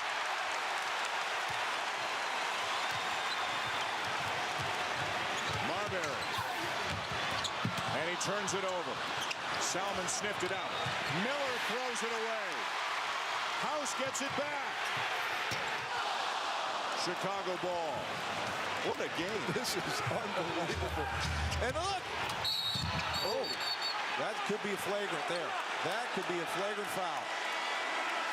They're going to talk it over.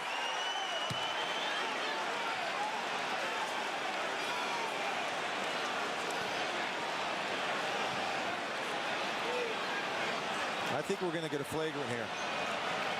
No. That's about as hard as a foul that you're going to get without getting a flagrant. Again, the Celtics, terrible transition defense as Poe comes over. You know, he does make a play on the ball. Knocks down Noah hard. That's just a tough playoff foul. The Chicago Bulls hanging in. Noah.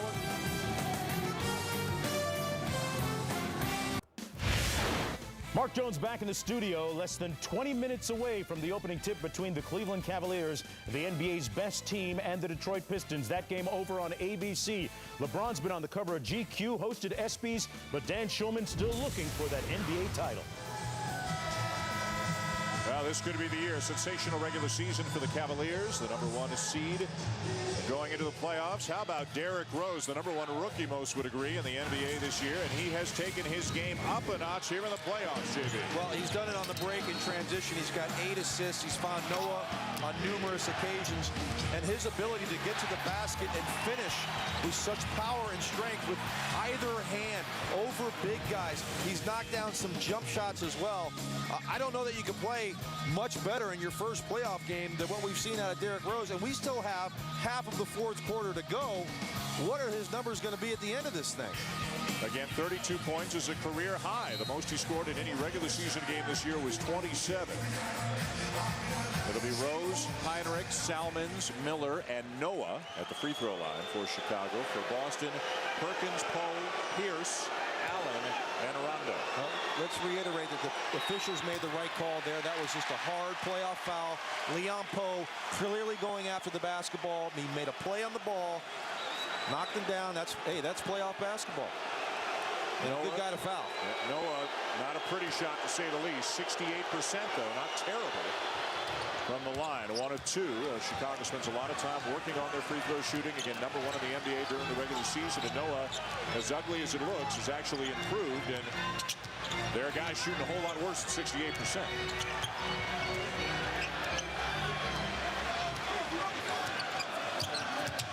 Rondo probing, finds Perkins. Another rebound for Miller. This is interesting to me because Boston, because of the struggles of Paul Pierce and Ray Allen, they're not even going to him. That's just a straight Rondo pick and roll. Rondo is the primary guy to score as Salmons continues to struggle, just 5 of 15 now from the field. So some of the big scorers, Pierce and Allen, Salmons and Gordon, way below their season averages today. No, it's been the other guys. It's been the point guards. It's been Noah. It's been Miller on the glass for the Bulls. And that's why they're in this game with an excellent opportunity to win. Pierce, no, and Noah with a push in the back. Unnecessary foul. The NBA playoffs continue on ABC and ESPN today. At the top of the hour, it'll be game 1 between the Pistons and the Cavaliers on ABC. And then a doubleheader tonight. It begins at 8. The Dallas Mavericks, who closed the season very well, taking on the San Antonio Spurs. And then at 10:30 Eastern, it'll be Rockets and the Trailblazers. The tip of the Detroit-Cleveland game at 3:04 Eastern time, to be exact. And that is on ABC. Back into the game with 5 fouls. Big Baby. That was number 3 on Noah. Rondo, they've got mismatches here after the switch, so Rondo will take the jumper. Don't even think about guarding him from a top-of-the-key jump shot. And you want to take that shot in rhythm. It becomes a more difficult shot the longer you turn it down. Just go ahead and take that shot in rhythm. Rondo's already made a 3 today. He shot the ball pretty well. Go ahead and shoot it in rhythm. Gordon. He's not going to stay down for long. He's not staying down for long, Dan.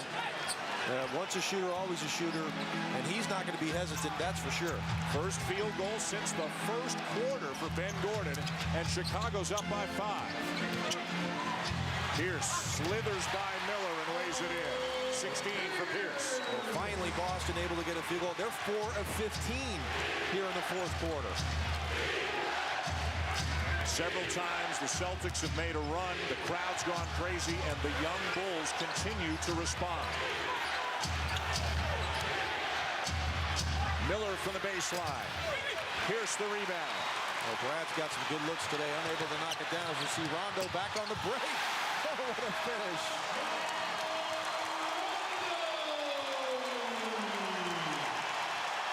Is this Chris Paul versus Chauncey Billups or Parker and Kidd? Oh, my goodness. A turnover, and it's Pierce. Uncontested. Boston leads.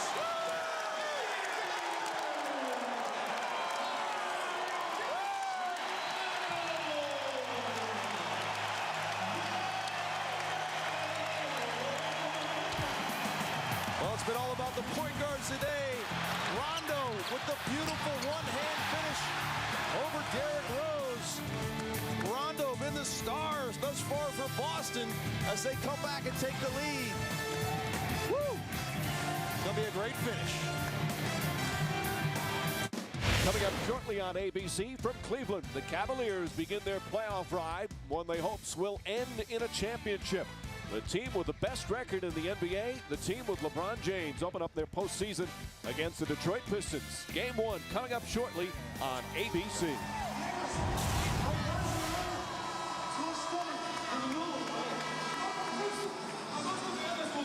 A 1-point lead for the Celtics, 3:25 to go. Derrick Rose, Rajon Rondo, the point guards having outstanding games. Let's go to Nancy Lieberman. Thanks, Dan. I was in Vinny Del Negro's huddle. He was drawing up plays, but he kept looking at his guys saying, fellas, it's all about spacing for us and about making sure we get back and defend. It was very simple, but very concise on what they need to do. I'm also looking at Vinny Del Negro's dad, who could not sit in the stands. He is courtside at the end of the bench. That's how nervous a dad gets for these games. His dad, Vin, it's a Massachusetts family, a bunch of Celtics fans. Vinny grew up rooting for the Celtics. He played with Doc Rivers and played with a number of people affiliated with the Celtics organization. It'll be Chicago ball, 12 to shoot, but the Del Negro family hoping to pull off an upset here in Boston in Game 1. Well, Dan, regardless of what happens here in the last 3-12, the Chicago Bulls now believe that they can win this series. Not hang with the Boston Celtics. They can win this series. Miller blocked by Perkins. Boston ball.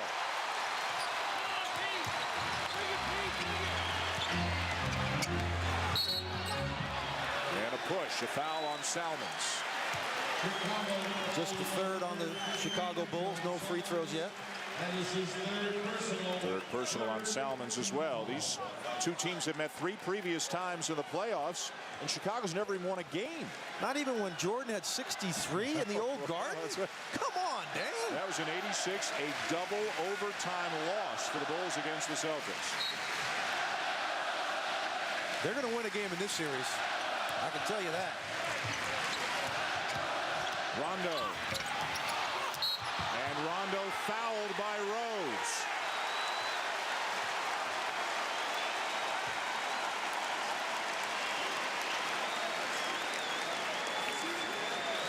Well, the son is the coach, but the dad, I mean, the dad is as into it as anybody.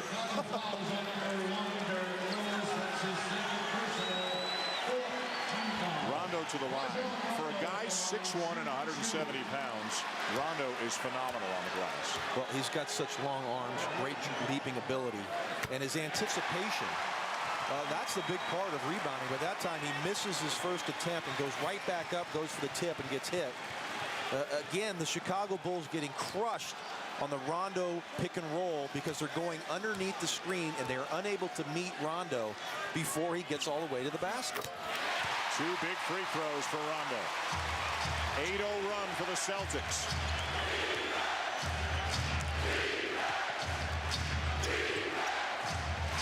Gordon. Tough shot. Yeah. Rondo with Allen and a trailer in Perkins. Allen for 3. Well, those are the ones you think he's going to make. He's 1 for 9 before that, and that would have been a possible dagger, but no. Back comes Gordon.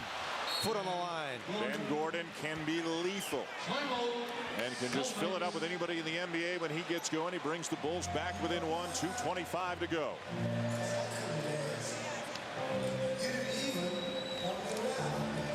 ABC is your destination for the NBA playoffs tomorrow. It'll be the Utah Jazz and the Los Angeles Lakers in a Game 1 of that series. It begins on ABC tomorrow at 3 Eastern, and coverage begins at 2:30 Eastern with GMC NBA Countdown, of which John Barry is going to be a part of. Make the quick trip from Boston back to headquarters in Bristol, Connecticut for the ABC studio show tomorrow. A look at the Western Conference matchups. Let's talk about a series not a lot of people are talking about, Denver and New Orleans. I mean, if you can finish second in a conference quietly, Denver did it. How good are the Nuggets? I think they're very good. I think people are still caught up with the fact that they might play that wild style, up and down, no defense. But Chauncey Billups' arrival there has made all the difference in the world of this team. He holds his team accountable for their defense. He gets some good shots. They take better shots as a team. J.R. Smith's been on fire from the three-point line. They've got Nene. They've got Kenyon Martin. They're stacked. Carmelo Anthony. I like them to get through. I just don't think New Orleans has the depth. What are the Hornets missing from a year ago when they had such a great season? Well, Chandler. You know, Chandler's missed almost 40 ball games this year. Last year he played. He only missed 3 ball games. Stojakovic in and out of the lineup. James Posey's come along for their bench. But other than Posey off the bench, they just don't have a whole lot. And I just think Denver too strong for them. Well, Boston has gotten everything they can handle from Chicago. The crowd is in a frenzy here in Game 1 at TD Bank North Garden. In a game that has been back and forth the entire afternoon. The point guards dominating at times today. Derrick Rose with 32. Rajon Rondo with 25. Rose with 8 assists. Rondo with 7. How about Rondo with 0 turnovers? Wow. And Derrick Rose, that's really the only flaw in his game today. He's turned it over 5 times, and one of them was a big one. Yeah. That led to that easy Paul Pierce the other end. Well, how about the three-point shooting? You're talking about Boston at number 1 in the league. They're 4 of 15. Chicago, number 6 in the league. They're 3 for 15. 7 of 30 from the three-point line today. Heinrich on Pierce. Salmon's not in the game right now. Pierce finds Davis, who's fouled. Smart foul, Derrick Rose, but how about Paul Pierce with a beautiful split of the double team, up for the jump shot, makes a beautiful pass down to Big Baby. Look at this split of the double team. As Tyrus Thomas comes out for the help, he finds Big Baby for the easy opportunity, and he gets fouled. So here's Glenn Davis, such a big factor this year compared to last year. Even before the Garnett injury, but obviously even more so since the Garnett injury. And Big Baby said of Garnett yesterday, he said, he's the big ticket. He said, I'm just the ticket stub. He's a funny guy. Oh, that's good. 1 of 2. Noah, his 15th rebound. Now where do the Bulls go here? It should be pick and roll, Derrick Rose or Ben Gordon coming off triple doubles. Coming off the screen, there he is. Perkins closes on him in a hurry. Gordon, fade away over Ray Allen, and one. Boy, once Ben Gordon gets going, good luck. Well, he doesn't have it going. It's good luck anyway, because this guy will take any shot at any time, and this is just a beautiful inside-out, step-back, fadeaway J. Ray Allen getting him on the arm. Gordon able to finish, and the Bulls with a potential 1-point lead with under 2 to go in the Garden. Ben Gordon with 10 fourth-quarter points, 18 in the game. Weren't we just talking about how bad he had been throughout the game? That's what makes great players. It doesn't matter what might transpire in the first 3 quarters of the game. It's fourth quarter and winning time, and here's Ben Gordon being a factor. Heinrich, look at the steal. Heinrich knocks it away from Pierce. What a great defensive play. Thomas. Oh, boy. He is, oh, boy. I know what you're thinking. Whoa, whoa, whoa, whoa. Okay, okay. Whoa, whoa, whoa. Yeah. I love it. Great play. Vinny Del Negro saying, just give the ball to Derrick Rose. And then Thomas, maybe not the best decision, but in hindsight, it all worked out for him. And Chicago now leads by 3. Hey, he's one of the top 10 athletes in this league. And a block there on Thomas, and he better be careful. He better be careful. You don't want to pick up a technical here.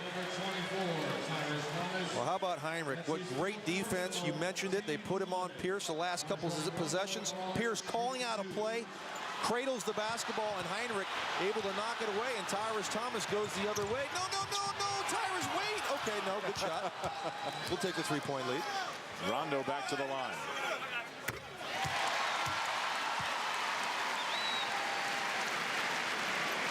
I would love to have seen Vinny Del Negro's facial expression as Thomas dribbled by Heinrich, kept going, and then when the ball went up and eventually went in. I would imagine his mouth was wide open. His hands were on his head. 1-point game. Well, let's see if they go to Gordon again, coming off some picks, maybe some isolation for him, or Derrick Rose on a pick and roll.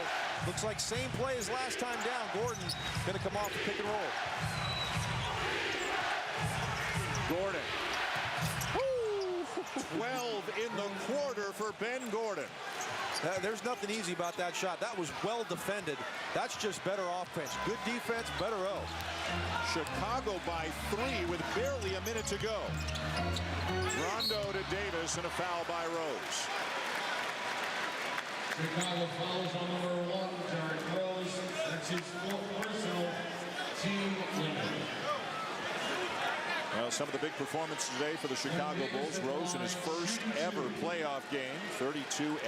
Joakim Noah has been terrific on the glass, and Ben Gordon wouldn't have made this graphic until we got to the fourth quarter, but he has been on fire here in the fourth. Well, 12 of his 20 here in the fourth. And that's what makes great players. Struggled mightily in the first 3 quarters. But now when the chips are down. And now here comes Tony Allen for Ray Allen, and that's to try to slow down Ben Gordon. I think you're right. Offense, defense here. Doc Rivers going to go to Ray Allen, struggling mightily at 1 for 10 in the game. But don't be surprised if he gets a big shot down the end. You said it at the timeout. Ray Allen will hit a game winner today. Yeah, well, did you go that far, or you say he's going to hit a big shot? I said that you never know. He could. Okay. He's hit a few. He's hit countless, but this season he made a number of big shots. Right. And even if he's 1 for 10, Rondo and Pierce wouldn't hesitate to give him the ball. You're right about they that. have the open shot. More chance the next one goes in when you miss the bunch.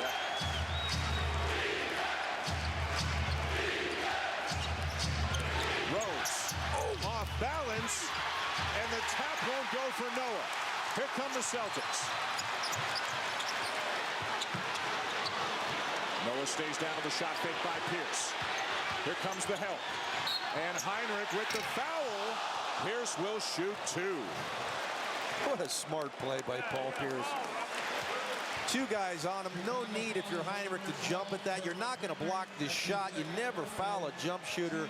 But Paul Pierce takes his time, gets the contact, and almost pulls off a miraculous 3-point play opportunity. Pierce 83% from the line on the season.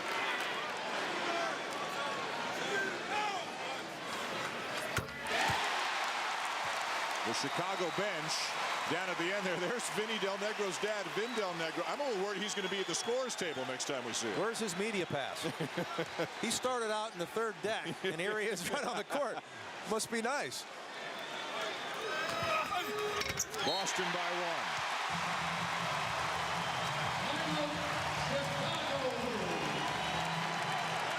2 big free throws for Paul Pierce, who's been there, done that so many times before. Yeah, some kind of ball game here, Dan. Now remember, the Celtics on their way to the championship went 7 games for the first 3 rounds last year. That's right. And this year, without Garnett and some other changes, 1 fewer games this year, maybe not quite the team that they were last year. And here they are in a terrific fight in game 1. No, they're not. Ray Allen again struggling, just 1 of 10. Struggled mightily last season in the first couple rounds of the playoffs. He cannot afford that. He does not have that luxury with Kevin Garnett out of this lineup. Paul Pierce not playing great today, but Ray Allen has got to be a factor. Even if the Celtics want to get out of this first round, this Chicago Bulls team, with what's transpired today, they believe. Yeah. They believe that they can play with this Celtic team and beat this Celtic team. Well, you steal one on the road, you never know, right? Oh, absolutely. You get this game, game 2. You've already basically done what you've come out to hope to do, is get a split. Maybe they're just young enough, like we've talked about throughout the broadcast, that they don't know how big this is. ESPNU Spring Football from Alabama is coming up next year on ESPN. And don't forget, tip-off is just a few minutes away. We're just getting going right about now between Detroit and Cleveland. Game 1 of that series on ABC. And a doubleheader tonight here on ESPN. Dallas and San Antonio at 8. Portland and Houston at 10:30. Well, if you haven't been with us all afternoon, get a load of what Derrick Rose has done in his NBA playoff debut. These are some of the highest scoring games. These are the highest scoring games in NBA playoff debut history. And Derrick Rose is right on the verge of that. And oh, by the way, he's got 9 assists in today's game as well. It's a pretty good company there. Yep. Gary Brokaw. Is that the brother Tom? Chicago with the ball, down 1. What are you looking for? Well, you know, it's been Ben Gordon coming off a single-double action to the top of the key. Does he just straight isolate or use pick and roll? And if it's not him, it's got to be Derrick Rose breaking down his man and going to the basket. Solomon's back in the game now. You get some perimeter shooting with Heinrich and him. Brad Miller can make a pass from the top of the key. You can play off of him. But I expect Ben Gordon to be the guy here. Tony Allen on Ben Gordon, Ray Allen on Kirk Heinrich, and Rajon Rondo on Derrick Rose.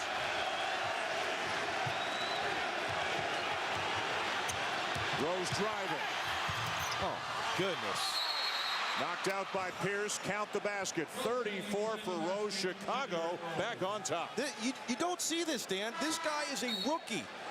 You just ran a straight isolation for him.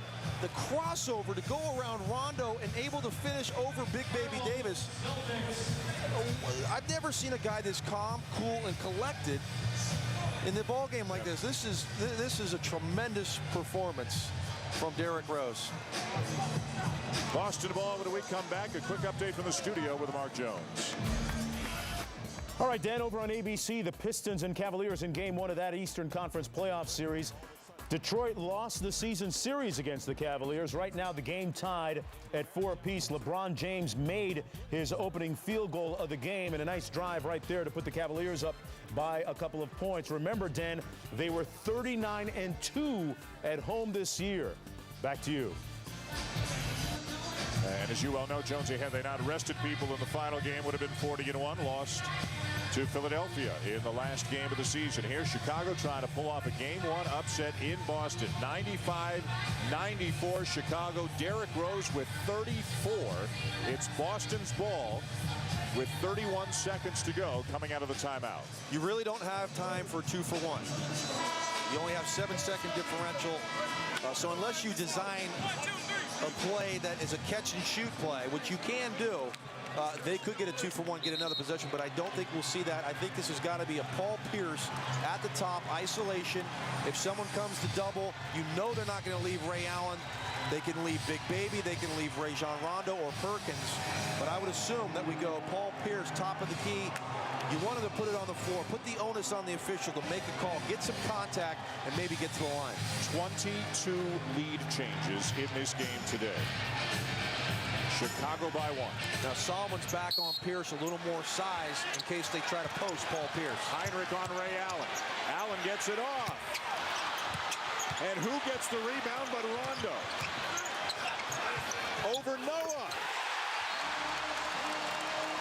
Sensational. Are you kidding? Point guards are rebounding the ball. We're seeing jump hooks. What a play. I know we said it before, but we're going to be watching these two, Rose and Rondo, for a long, long time. You're right. I mean, a beautiful rebound. They did go 2 for 1. They went for a catch and shoot with Ray Allen at the 3-point line. Great rebound by Rondo. Keeps his dribble alive and shoots a jump hook over Joakim Noah. Keeps his dribble around Perkins, uses a little pick, pump fake, step through, and a jump hook over a guy that's 6'11", and he's 6'1". That's not supposed to happen, Dan. 4 lead changes in the last minute and 22 seconds. Chicago's got it back, down by 1. Rondo with 29 points now. 9 rebounds, no 7 assists. No turnover. Amazing. Derrick Rose, 34 points, 9 assists. He has turned it over 5 times, but I mean, this has been the point guard battle from the moment it began. Chicago's got it back. The shot clock is turned on. No timeouts for the Bulls. Well, if you go ISO Rose again at the top, or you come to Gordon, I think you just let Derrick Rose have it at the top. I don't want to pick and roll. Just clear it.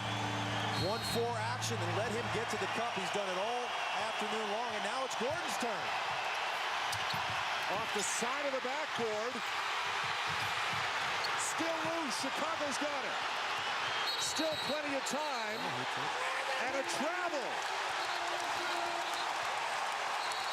No, he did not. This ball was touched. Yeah, Eddie Rush is calling over Bennett Salvatore. Dan, Chicago's got the ball. That was clearly hit. Yeah. Salmons, he was allowed to go ahead and dribble that basketball. But what it does is they had a great opportunity to score. Why was Chicago in such a rush on that final possession? Well, I think Solomons didn't know once they got that loose ball, he lost track of time. They should have gone ahead, regrouped. Remember, but nonetheless, they have the ball now. Let's see if they run the same play. It's going to be Rose this time. They can't get it to him. Miller trying. Better be careful, Rondo. Rondo a foul. That's free throws. Yep. You can't foul there. Derrick Rose, 10 of 10 from the line. He's a little shaken up. Might have gotten poked in the eye by Rondo. I applaud the hustle and the desire of Rondo, but you cannot foul in that situation. You have a 1-point lead, and you're fouling a man that's 28 feet from the basket. Bad play there by Rondo.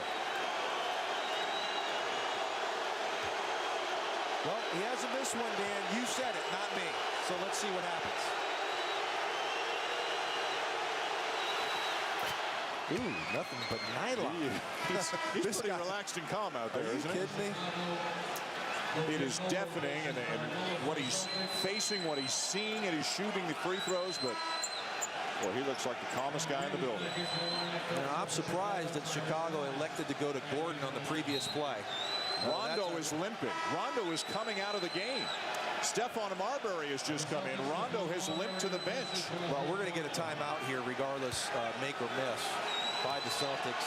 They're going to be down 1 or tied. It will be a timeout. Doc Rivers drawing up a play right now. Oh, my. 36 points for Derrick Rose. Rose blinking, got poked in the eye. He's not doing great. Rondo limps to the bench. We'll see whether he comes back in.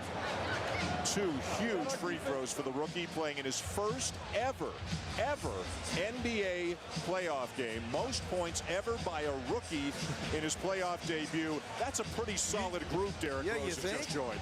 Well, let's see. I tied Jabbar. I passed Wilt, and I passed Tim Duncan. So, wow. What a performance. We talked about this guy's demeanor. He hasn't changed all day long. 36 points. He's had some bad turnovers. He's made some tough plays, but man, does this guy keep his cool. And now we set our sights on Rondo. Is he going to come back into the game? Oh, he's in the game. He's got to be back in the game, Graham. Let's take a look. It was on the collision. Oh, there I think he might have got rolled his ankle. I think he might have got a knee to the thigh, little Charlie horse. But now, 9 seconds to go. It's got to be Paul Pierce, and you want to take this ball to the hoop unless you get a clear-cut step-back jump shot. You want to put the pressure on the defense. Don't bail them out by taking a fadeaway jump shot. Eddie House in the game as well. All kinds of options for Boston. It's Pierce. Heinrich defending. Pierce. And no on the foul. What a bad foul. And Vinny Del Negro's not arguing the call. No, he's shaking his head, looking at his player. No, he bumped him. I like the idea of a double team, but you don't have to be that aggressive. Just come over and contest. You don't block jump shots. Noah with the right idea to come double, but just a terrible, terrible foul. Never foul a jump shooter, but there is 2.6 remaining. Although Chicago out of timeouts, Dan, so they're going to have to go here. Boston should be aware of this, that they're going to have to go make or miss after Pierce's second free throw.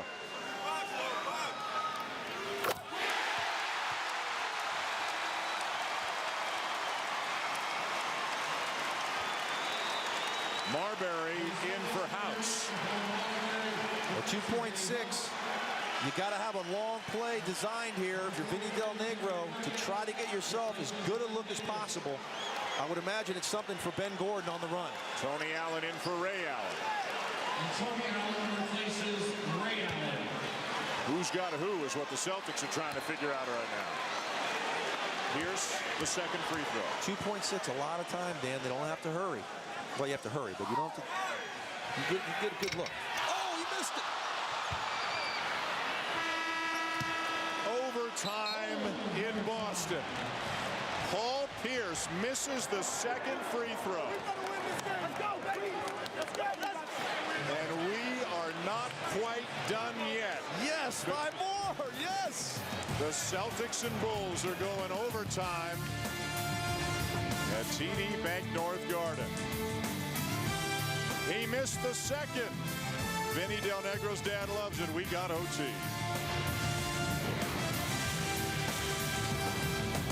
Mark Jones back in the studio with your SportsCenter in-game update. Over on ABC, Game 1 between the Pistons and the Cavaliers. LeBron James with a nice jab step and go. Great finger roll. He has 8 points so far, and the Cavaliers leading 18-12, Dan. All right, Mark, thank you very much. We're going to overtime here in Boston in Game 1 between the Bulls and the Celtics. A foul by Joakim Noah sends Paul Pierce to the line. He makes the first, misses the second. The Bulls don't get a good look in the last couple of seconds. Everybody's on their cell phone saying, man, are you watching this game? You've got to turn on ESPN and watch this game because it's not over yet. Derrick Rose with 36 points. Rajon Rondo with 29. And we've got overtime between the Bulls and the Celtics.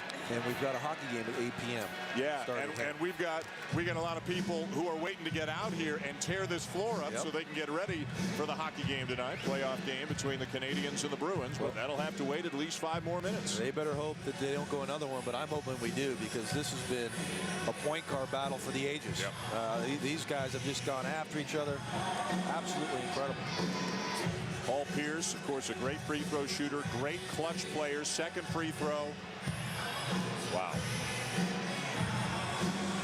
Can't get much closer than that, Dan. Didn't get the bounce, and here we go into overtime. Nobody has fouled out in this game. The only player with 5 is Big Baby.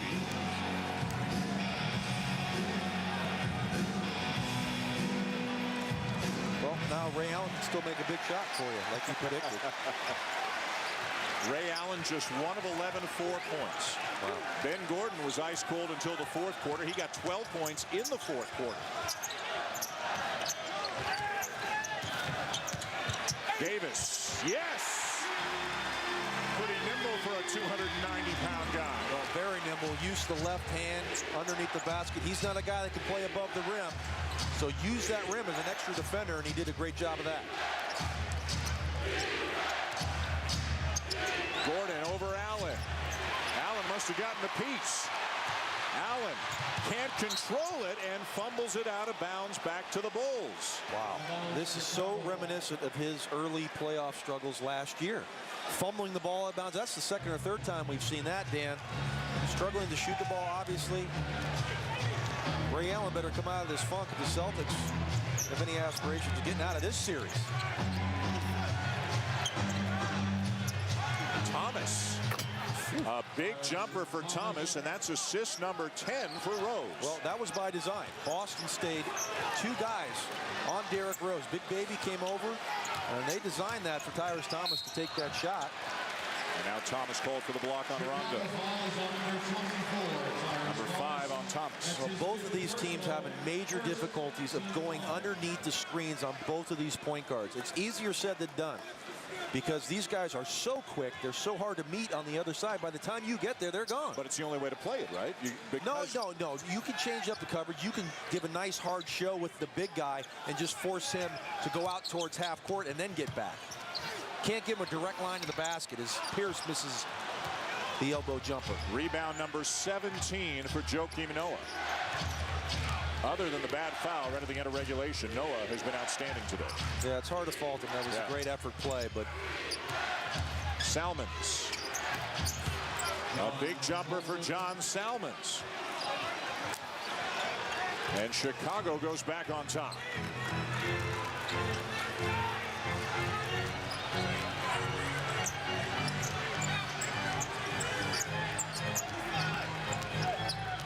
Ray Allen on a switch has Salmons on him. Now Pierce with a size advantage on Ben Gordon. Got to come double that. Pierce gets it back. Got to come double that, Dan. They don't. Pierce misses. And it will be Boston ball, I believe. Yes, it is, with a fresh 24. Well, this is that play that we got an inadvertent whistle. It turned out to be that they thought Salmons traveled or double dribbled. Bennett Salvador missing that call. They got it right, but it really took an opportunity from the Bulls. They would have got a nice look on that play and potentially win the game. Rondo trying to split the double team is fouled. I think Rose got called for it, and it's number 5 on Rose.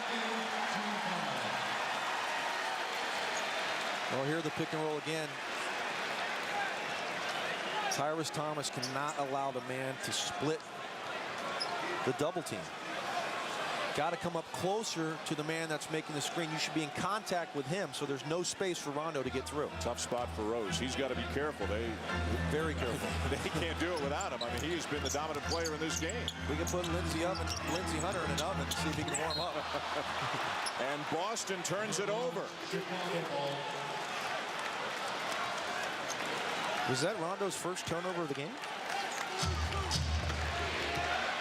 I think it was. Into overtime, not bad.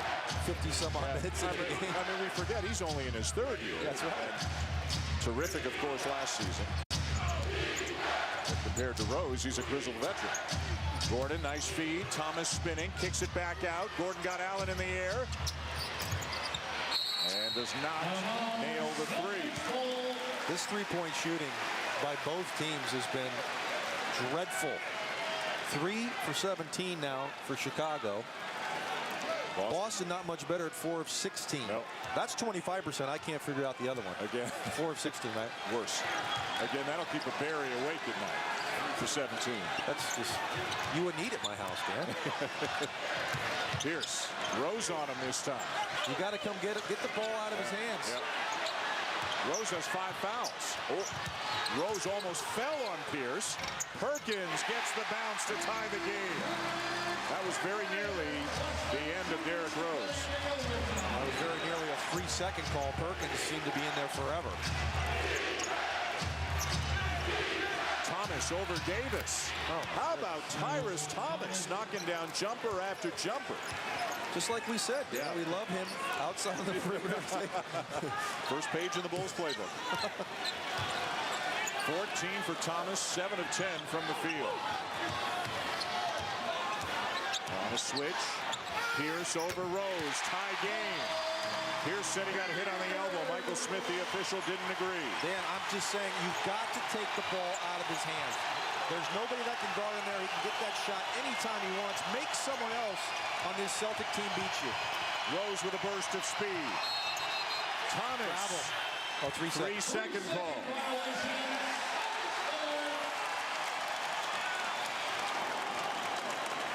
Boston ball with 1:20 to go. Wow, what a tough call with 1:20 in overtime to get a 3-second call.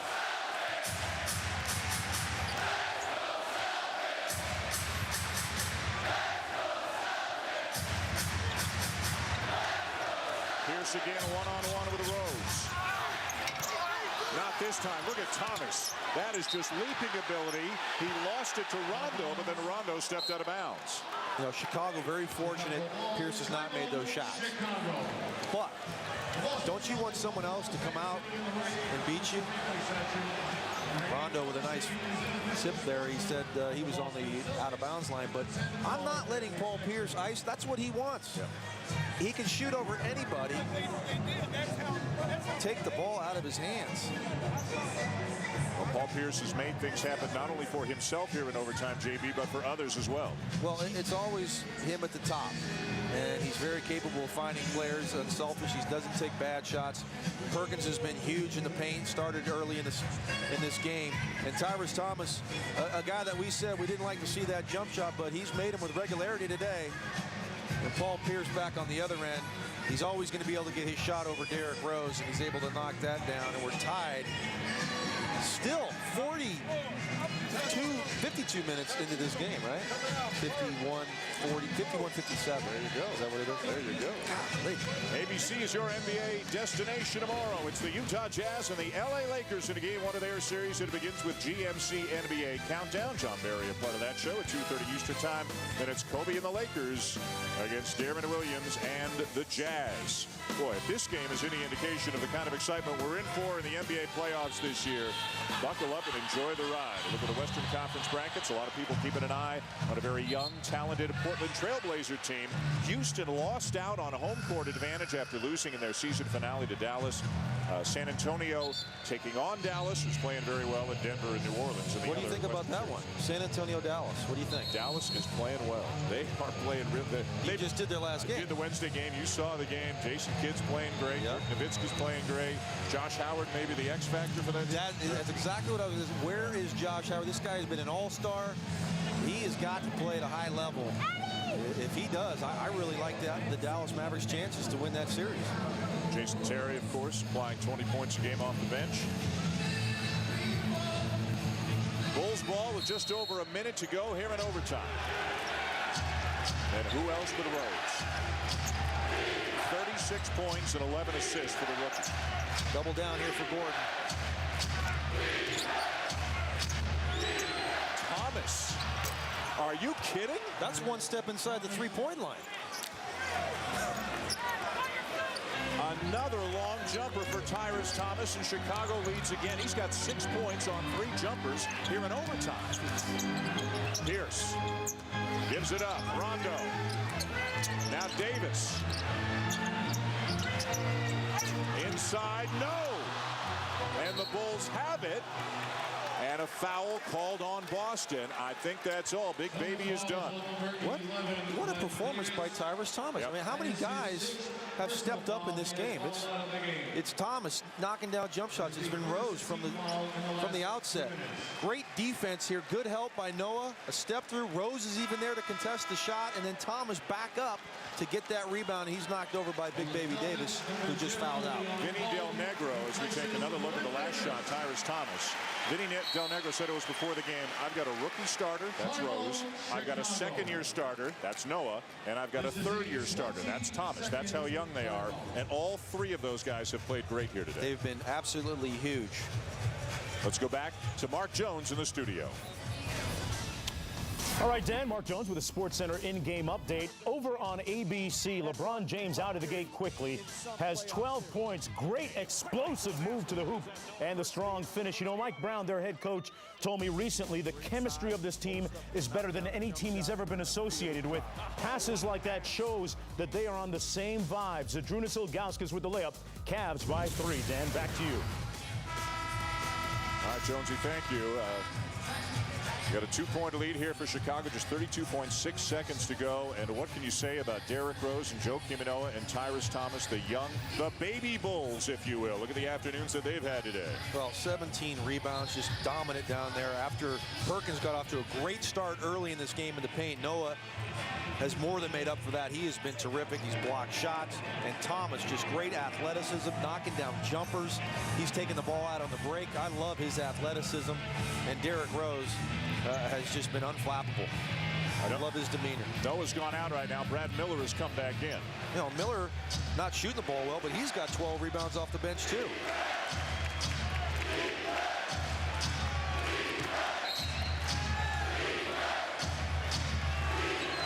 8.5-second difference, game clock and shot clock. Chicago with the ball in a 2-point lead.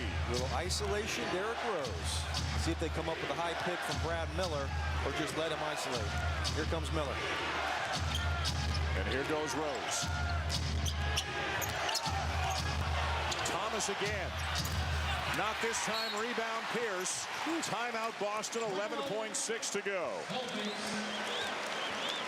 You know, I just don't run a play like that where you know that's the shot you're going to get. You have Derrick Rose. If you run a pick and roll, you know he's going to get double teamed, and that's exactly what the Celtics use. Perkins comes over. Now he's got time to rotate back to Miller, and you leave Thomas, who you take your chances on taking a jump shot, as opposed to Derrick Rose going to the basket. So Boston will get an opportunity. They get the ball back with 11.6 seconds to go.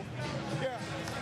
Since the beginning of the fourth quarter, so just in the fourth quarter and overtime, JB, there have been 9 ties and 11 lead changes.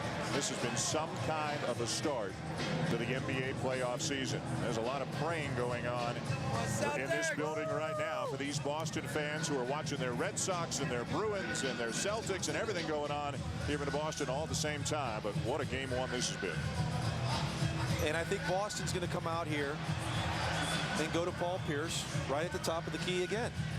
This is the play. If you switch that with Derrick Rose, he can shoot right over him.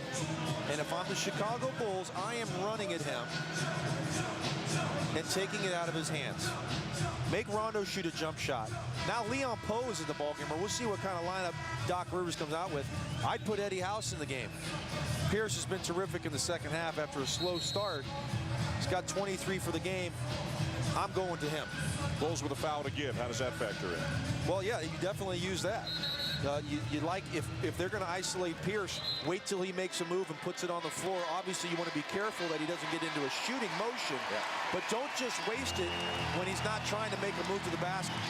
Rondo, House, Ray Allen, Pierce, Perkins.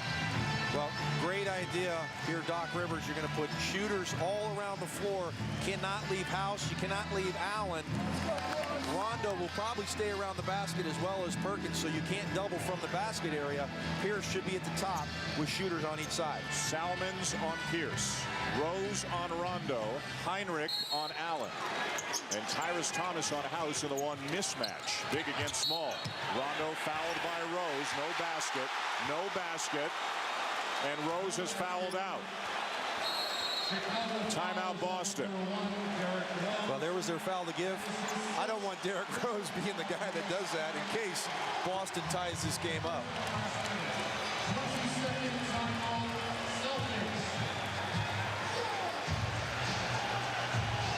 And there were 2 fouls up on the scoreboard before that foul. Now there are 4. Well, no, they had one to give. One to give. Yeah, but this was a nice play design here.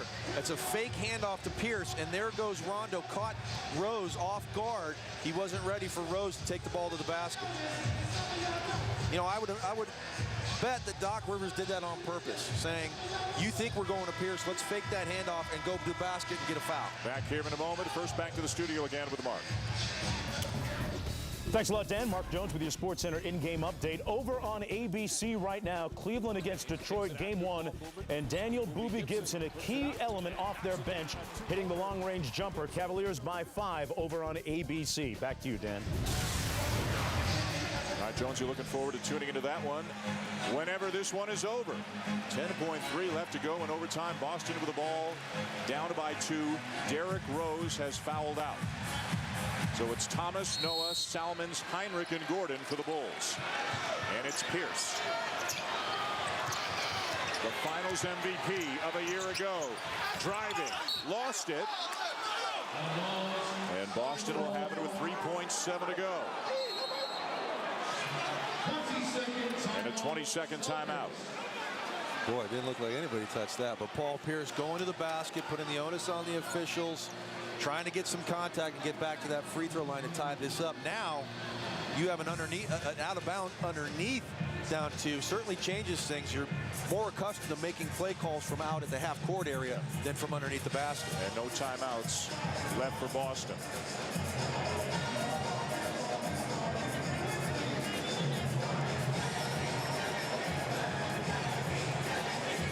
Grousbeck, the managing partner of the Boston Celtics. Danny Ainge, of course, the general manager who helped put this team together that won the championship a year ago, recovering in a hospital from what has been called a mild heart attack a couple of days ago. And again, we extend our very best wishes to Danny Ainge that hopefully he will be able to get home and to get well very, very soon. A terrific player in his own right, of course. Kevin Garnett, injured, doubtful for the entire playoffs. Spent the first half on the bench, in the locker room for the second half. Probably pacing like crazy right now. The Celtics with one more opportunity. Ray Allen. And the Chicago Bulls will win Game 1 here in Boston. Ray Allen with a dismal shooting afternoon finishes 1 for 12. Got a great look. And Derrick Rose and the Bulls beat the Celtics here in Game 1 as father and son embrace on the court. Well, Ray Allen had his chance, Dan. I thought it was going in, but a dismal day, and you got to tip your hat to the Chicago Bulls coming in and beating the defending champs in the first game of the playoffs. 36 points and 11 assists for Derrick Rose in about as good a rookie playoff debut as you will ever see. A sensational performance, and Rajon Rondo was just about as good. Let's go to Nancy Lieberman standing by with Derrick Rose. Well, thanks, Dan. You were supposed to be too young, too inexperienced to come in against the world champions. What happened? It don't really matter. If you play hard, you should be able to do anything. My veterans told me to go out there, play my game. I played my game, and I didn't want to lose the game. Were you aware that you tied Abdul-Jabbar's first playoff game in his debut? He had 36 points. You had 36 points and assists. Were you aware of that record? No, ma'am, but I'm happy I'm there. That's big stuff to be in company with Abdul-Jabbar. What was it like for you on the court, again, throughout the course of the game against Rondo? He's a good player. player, a good guy, always attacking. We just competitors, just playing against each other, just having fun on the court. Okay, thank you. Thank you, man. Dan. All right, Nancy, thank you very much. Well, he may be soft-spoken, but his game spoke volumes here today. 36 points and 11 assists for Derrick Rose in the first playoff game of what's sure to be a very long and successful NBA career. The final score here from Boston, the Chicago Bulls 105, the Boston Celtics 103. For John Barry, Nancy Lieberman, and our crew, I'm Dan Shulman, thanking you for watching. Coming up next, ESPN News Spring Football, Alabama, Pistons and Cavs on ABC. This has been a presentation of ESPN, the worldwide leader in sports. So long from Boston.